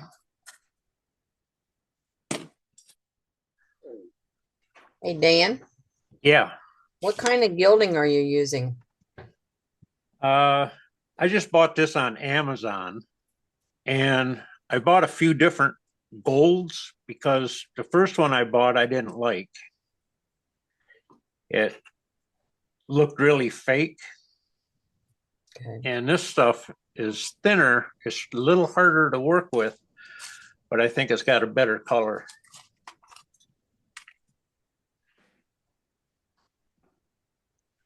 So where you overlapped it, does it stick to itself? No, I when this sits overnight, then I'll go back and with this brush and I'll just lightly brush it like that. And that'll show me any spots that need to be taken care of, fixed. And then I just put some glue over it. And it don't matter if you go outside like that little spot there, if you make it bigger, because the glue, you can see right through it. You can't tell the glue's there. Okay, your eye's clear. Yep.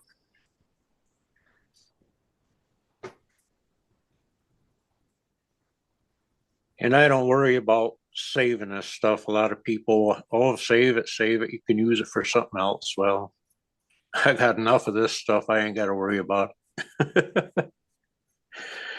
It's easier to vacuum it up and save the big mess. Yeah, I bet.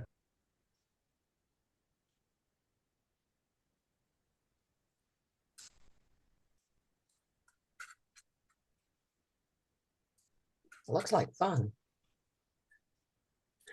Yeah, it's not bad. It's kind of cool.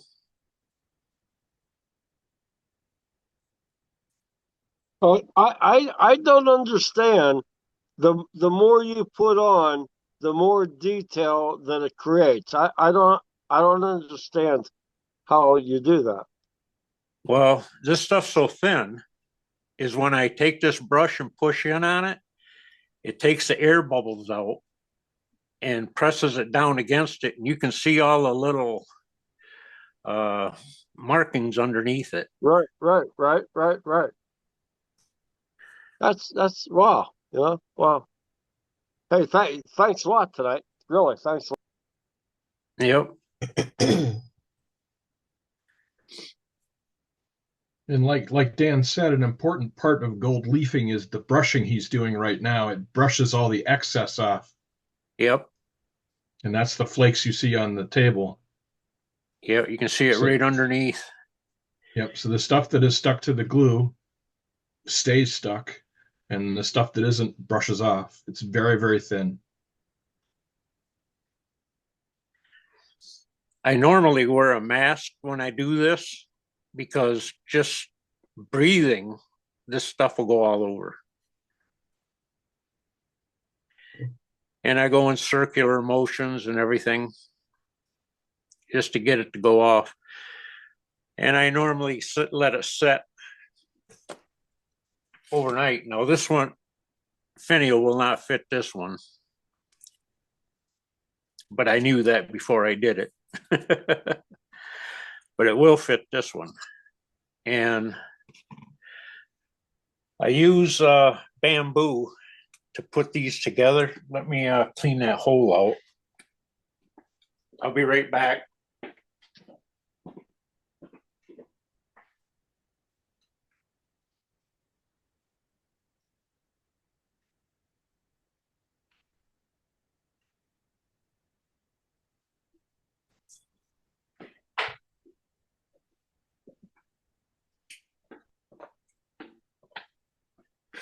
All right.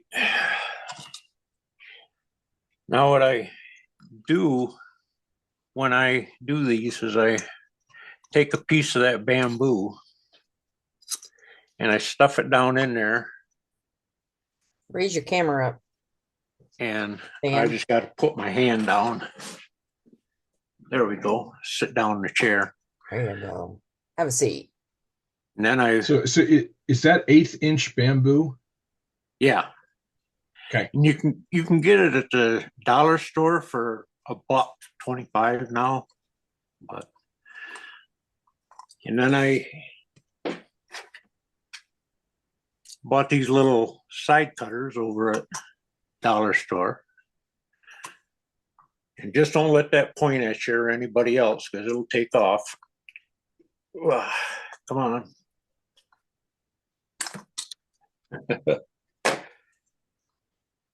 And then I put the cross on top, but I'd have to drill it because I forgot to do that when I started. That is. Otherwise, I'd glue it up. But I can go drill it out. You just don't mind waiting. You drill that now on with a hand drill now then, would you? No, I use my drill press. Ah. I made a little block and I set this down into the hole and this sticks up. Okay. And then I just drill down into it. Okay. It'll only take a minute out. Yeah, I'd like to see it glued up.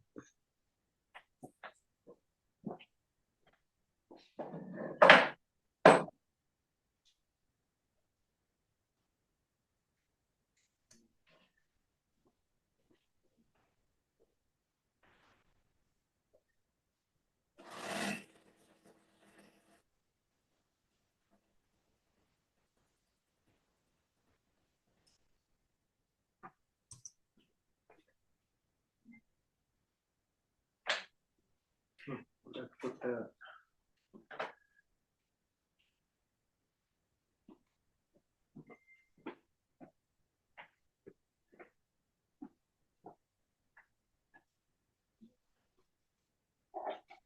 Wish my garage was as organized as Dan's.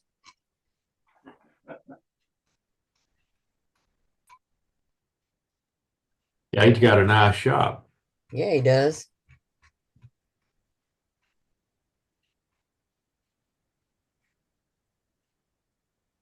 How big's your garage? Huh? How big is your new garage? My garage? Yeah. Mine's 30 by 30. No, that's cool. Big enough. Yeah. Yeah. I try to keep an area of it open to put my car in if I have to, but right now I can't put it in there. I need to talk Dan into coming and visiting him for a few days and help me clean mine. Organize it, yeah. Yeah, you and me both, Gary. Garages aren't made for cars. I think this summer I'm going to make me a carport. Told my daughter that the other day. She said, well, then you wouldn't have to put your car in the garage and you can get more tools. I'm like, I never even thought of that. Oh my God. Yeah. Sure. I've gotten in such a habit now since I don't work that I usually don't put the car in the garage. See? Dan, do you have a camera over there at your drill press? Probably not. He's using his iPhone, isn't he? You're using two of them. or 3 of them. He's got 3 cameras set up. Yeah, he has 3 cameras, but I don't think I've ever seen the drill press area. I don't see him in any of the pictures either at the moment. But if he's gonna gild that urchin shell, he doesn't need to glue it up yet. Yeah, I don't think he's gonna gild that one. But boy, that one that he gilded, that's crazy great looking. That's bright now, isn't it? Yeah. That's cool. That didn't take too long. Yep. Hey, Dan, Yeah. is it possible you can show us your jig or whatever that you got on your drill press to drill that out at? Sure. Okay. Let me see.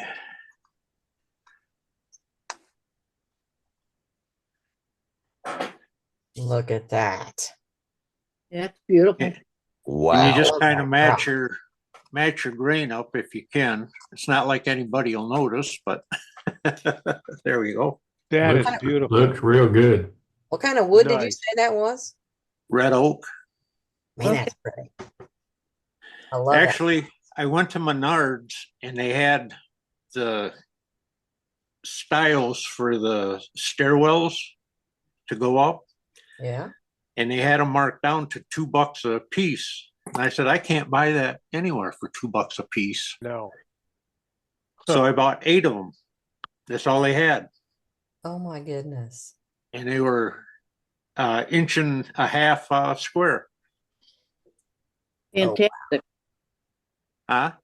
I said, that's fantastic. Great Yeah, box. and they were 40 inches long. Yeah, I couldn't beat it. But yeah, I think they turn out quite nice. Even though this one wouldn't fit in the gold one, but you know. That's beautiful, Dan. Thank you. I'd glue it together, but I'm going to paint the cross a white. Oh, really? Chameleon white or whatever it is. Just to make it stand out. Yeah. Okay. Oh. Is that like an iridescent paint or what? Yeah, it's a Color change. Okay. Color. So it'll, sparkle a little bit. And I take it when I'm done. A little thing I learned is I take it, and when I clean the brush out with water, but I don't use water, I use alcohol. And I'll just put a little alcohol in it and I'll swish it around and all the sparkles come out. And then you take that and lightly go over it and it brings out more of the sparkles. Wow, that's cool. Really makes it shine. So, and I'll show you that jig. Yes. Great demo, Dan. Yeah.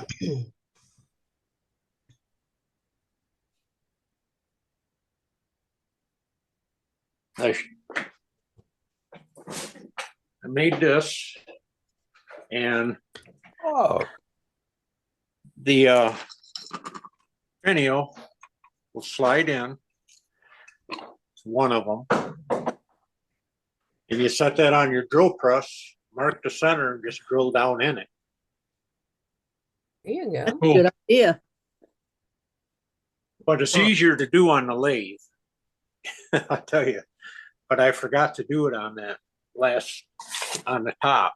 Hey, The it's bottom always I nice did. to have a backup plan. Yep. Yep. That's perfectly straight. So. Dan, I'm amazed that you were able to cut that finial out of oak. Yeah. Well, I'll tell you, I sharpened my tools really well. They had to have been. Woo. Yeah, I was thinking the same thing. Red oak doesn't always like to cooperate when you go All right. thin. All right, Yep. Dan, let me see what you got there because I Good demo, missed it buddy. while I was inside. Okay. Good demo. Yes. Thank you. Thank you. Thank you. Okay. I want to see the gilded one. Okay, the gilded one I can't put on there because the hole's too big. Oh, okay.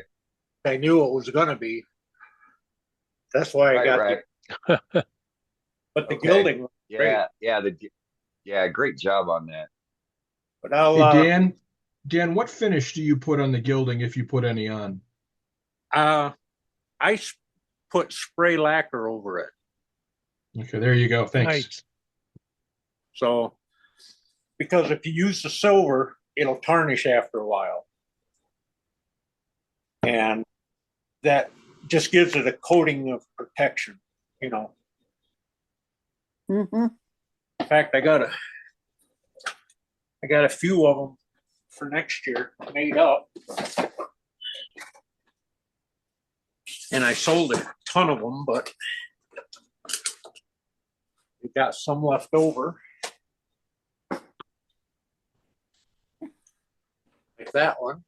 Oh, that's pretty. Oh, wow. Dan, if you don't mind me asking, how much do you charge for your finials? This one's $90. $90. Okay. And it's got the cross with the color shift paint. And it's got this little captive ring. Oh, beautiful. Cool. You didn't even get paint on your captive ring. That's pretty good, Dan. Well, I mean, he doesn't even get wood chips on his floor, so why would we expect to get paint on the ring? I mean, come on now. Let's see another one, Dan. He didn't get any wood chips in his shoes either, Dane. Right? Or on them, I don't think. Oh, look at that. Gilded. Yeah. All right. So how much is that, one. Dan? This one's 80. Okay. No captive ring. I got it. And But, no cross. Do they, The smaller ones like this one's 50. wow. Now that And I now, sold a lot more of these than any of them. did, This one, did you paint that purple or what? that is actually ink dye. Okay. I painted it white and then I put the ink dye on it. Came out great. And it turned out like that. Wow. Very nice. Nice. But I'll show you something that you got to watch out for. Here's another one I put gilding on. Yeah. Oh, wow. And I got a silver one here. Ooh. Oh yeah. Wow. Hurts my eye. That one has a captive ring too. And that one's 70. Dang. Wow. And I made 4 of them just like this, and I got one left. But let me get one of these urchins, and I'll show you something you got to watch out for.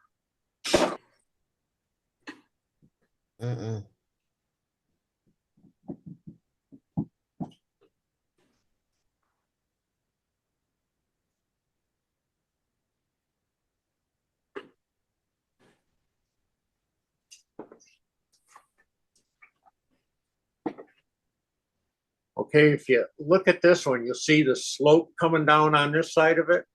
Mm-hmm. You cannot match that up with finial and the bottom. It will not match up no matter what you do. And let me see if I got that finial sitting here. I'll try and set it on there and show you how horrible it looks. There it is.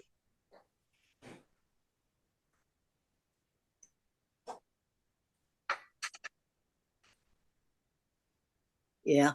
Oh, yeah, it's Yeah. not good. Real accentuate. Yeah. Yeah. What do you do with those kind then? Huh? What do you do with those kind?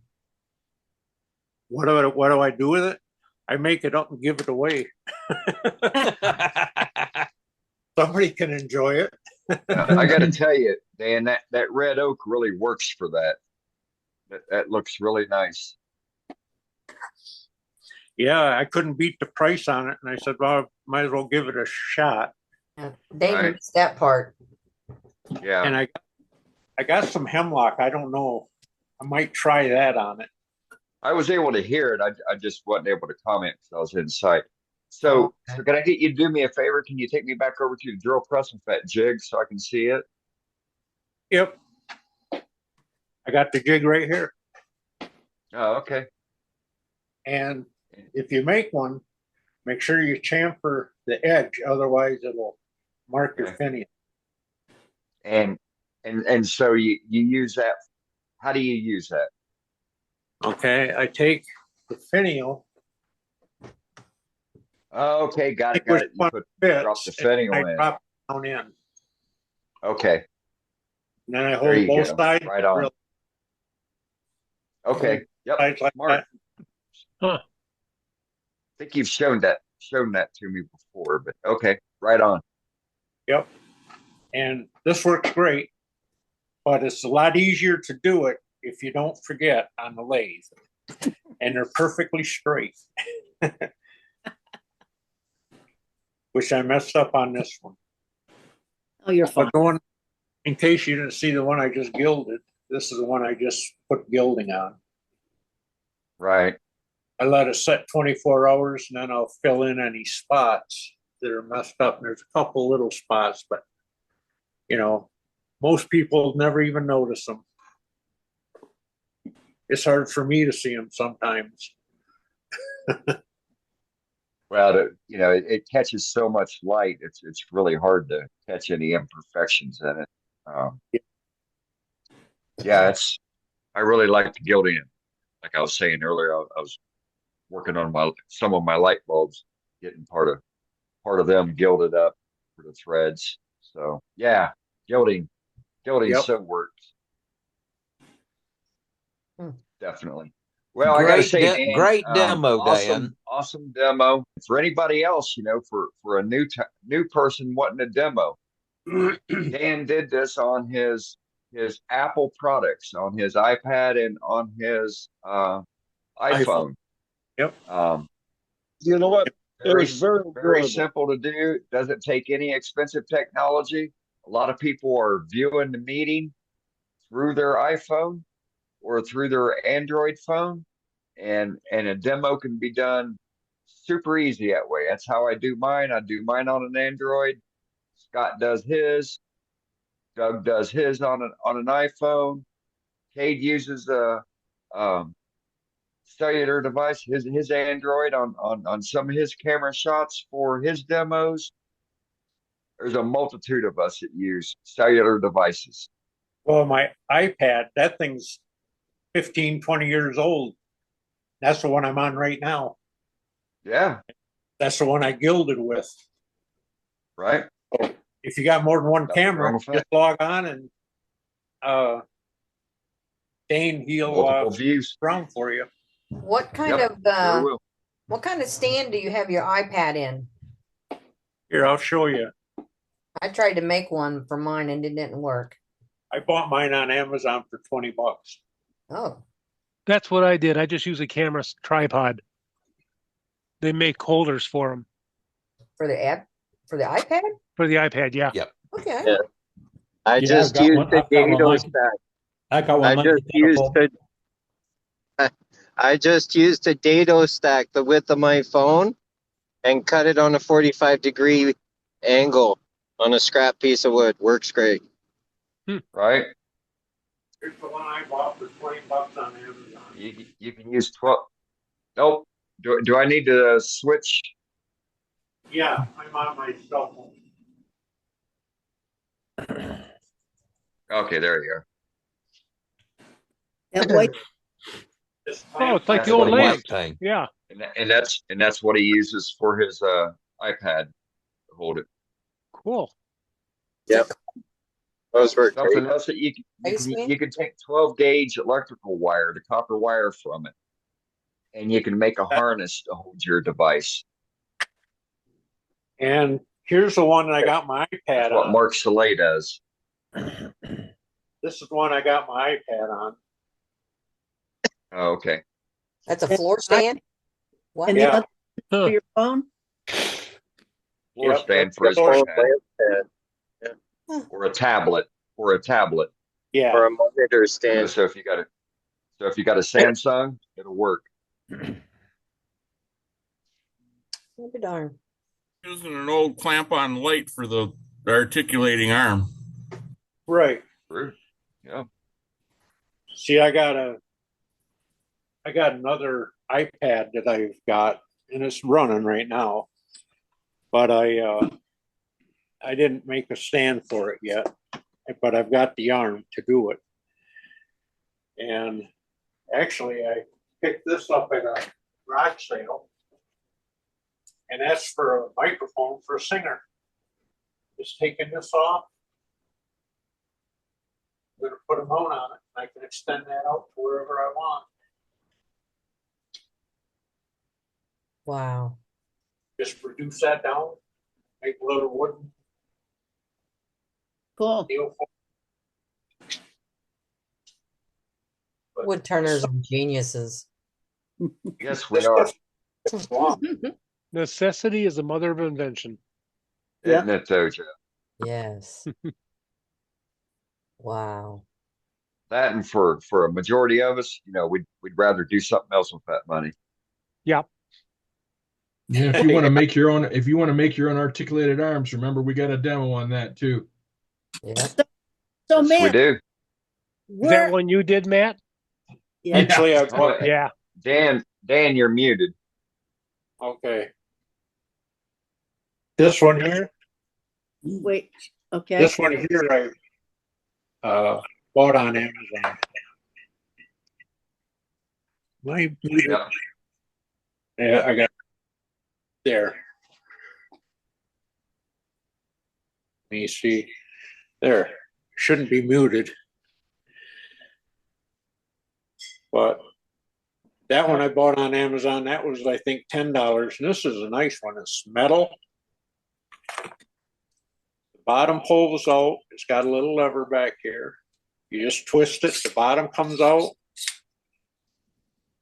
like that with that little screw knob. And I like this one because it's heavy. And then you just tighten it up with the Oh, that's kind of neat. thumb screw. And these are heavy duty. These are metal. They're quite heavy. They're not that plastic stuff. And it's a 1/4-20 screw. So if you got a tripod, you can just put it on that. And angle it wherever you want it. Right. Yeah, a lot of those fixtures are standardized for that 1/4x20. Yep. Very useful.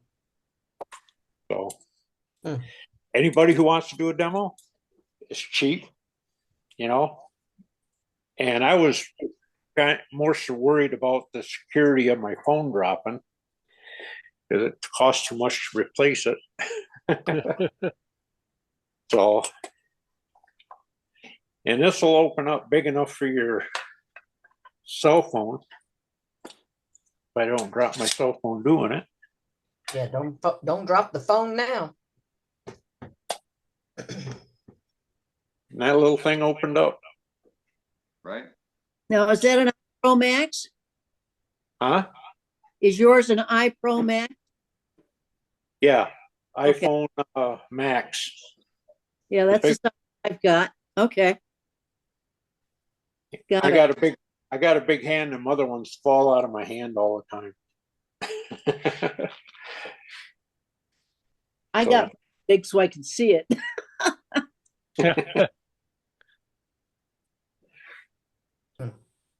But yeah, I've had these for a little while, but I just worried about doing a demo. So now I got that under my belt. Now I'll be more relaxed. It was an excellent demo, Dan. What's my next demo? I don't know yet.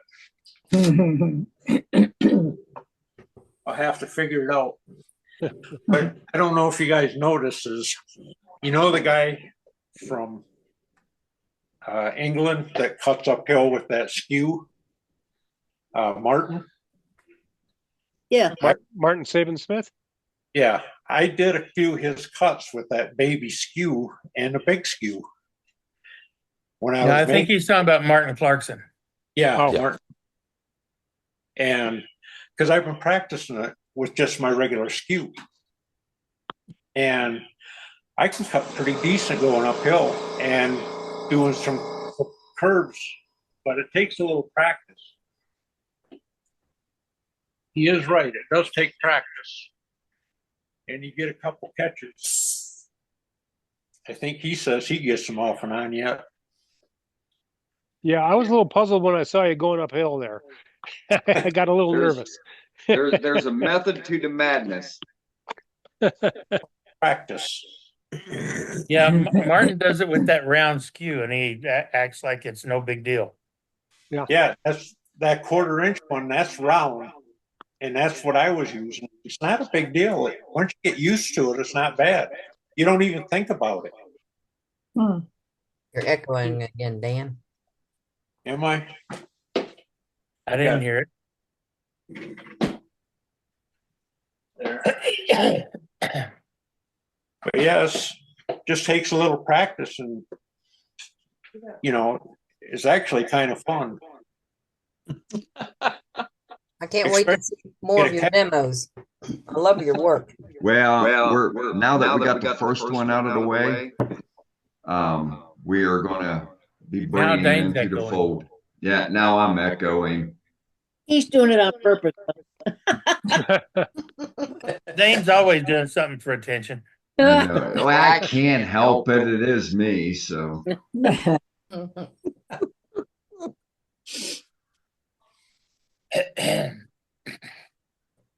My phone's being funny, so I'm just going to kill it. Okay. Well, it was a great demo, Dan. Learned a lot. Okay. Maybe next Thank you time. very much.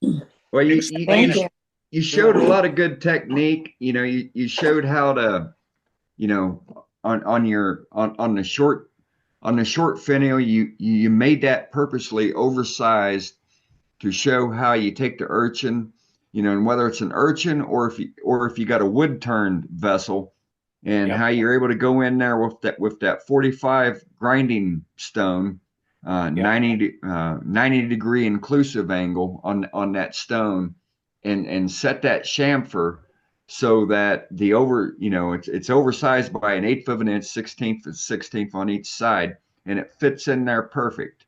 That was brilliant. You did it purposely, and you did it purposely, to show how you can come over something like that with the grinding of the setting hole there. It was great. It was a damn good demo, Dan. Yes. And you showed your multiple homemade tools. Yep. And it shows, you don't have to have a $200 name brand tool or a $100 name brand tool to be able to make a person, make a great turning. So my hat's off to you. Yes. So thank you. I appreciate that. You bet. I enjoyed doing it. Now I'll be more relaxed, and maybe I can talk more through it. Right. Well, you started coming out of it once I started yakking at you a little bit there. So I didn't want to interrupt you or anything, so it was always when you were pulled back, while you're returning, and, to coax a little bit of verbiage from you, but, it's your first time demoing, and hey, I have to say you're the first one to ever demo in 5.7 months, 5 years and 7 months of this group, and not have a fallacy of a demo. No explosions. Yeah, I was hoping you wouldn't jinx him when you said yet. I know, right? I know. I was trying not to say anything, and That's it. Yeah. That's a lot of pressure, Dane. We look forward to that next time. Well, if you guys noticed, I had a few little catches there, but they were so minor. You didn't pop anything off. You didn't have to do a full on design, design whatever, design change. You didn't hit metal on metal. So you're good. It's all good. You didn't scream out in tongue. Yeah. What excuse sticking out of my head? No, you didn't cuss at Billy, so it's all good. But you did get on the Band-Aid brigade. Yep. Yeah, I Make do sure that. you're on there. Yep, right there. Well, it's Yeah, not a so- project if you don't have that. Right? Yeah, amen. And So didn't with even No, need Brenda, no 3408. Brenda, it quit bleeding. He didn't need a Band-Aid. right, Didn't even need no 3408. You can Yeah, you can put a it's- half Band-Aid on it. Yeah. what is it we used to say? It's tis bit of scratch, rub a little bit of dirt on it. Dan just rubbed a little bit of sawdust on it and he was good to go. So He didn't get that so soul with before though. so with that, it's top of the hour. So this will be the demarcation point for the official meeting ending. So for those of you that want to bow out, thank you for being here. We'll have the meeting same time, same place, a little bit of gallery, another great demo for next week. Chime into the Facebook page to see what's going on. Make sure you're checking out the web page for all the updates that we have there. And committee members, there's a meeting next Tuesday. yes, for the planning committee folks, there's a meeting next week on Tuesday, 1800 Eastern Standard Time on that specific meeting link.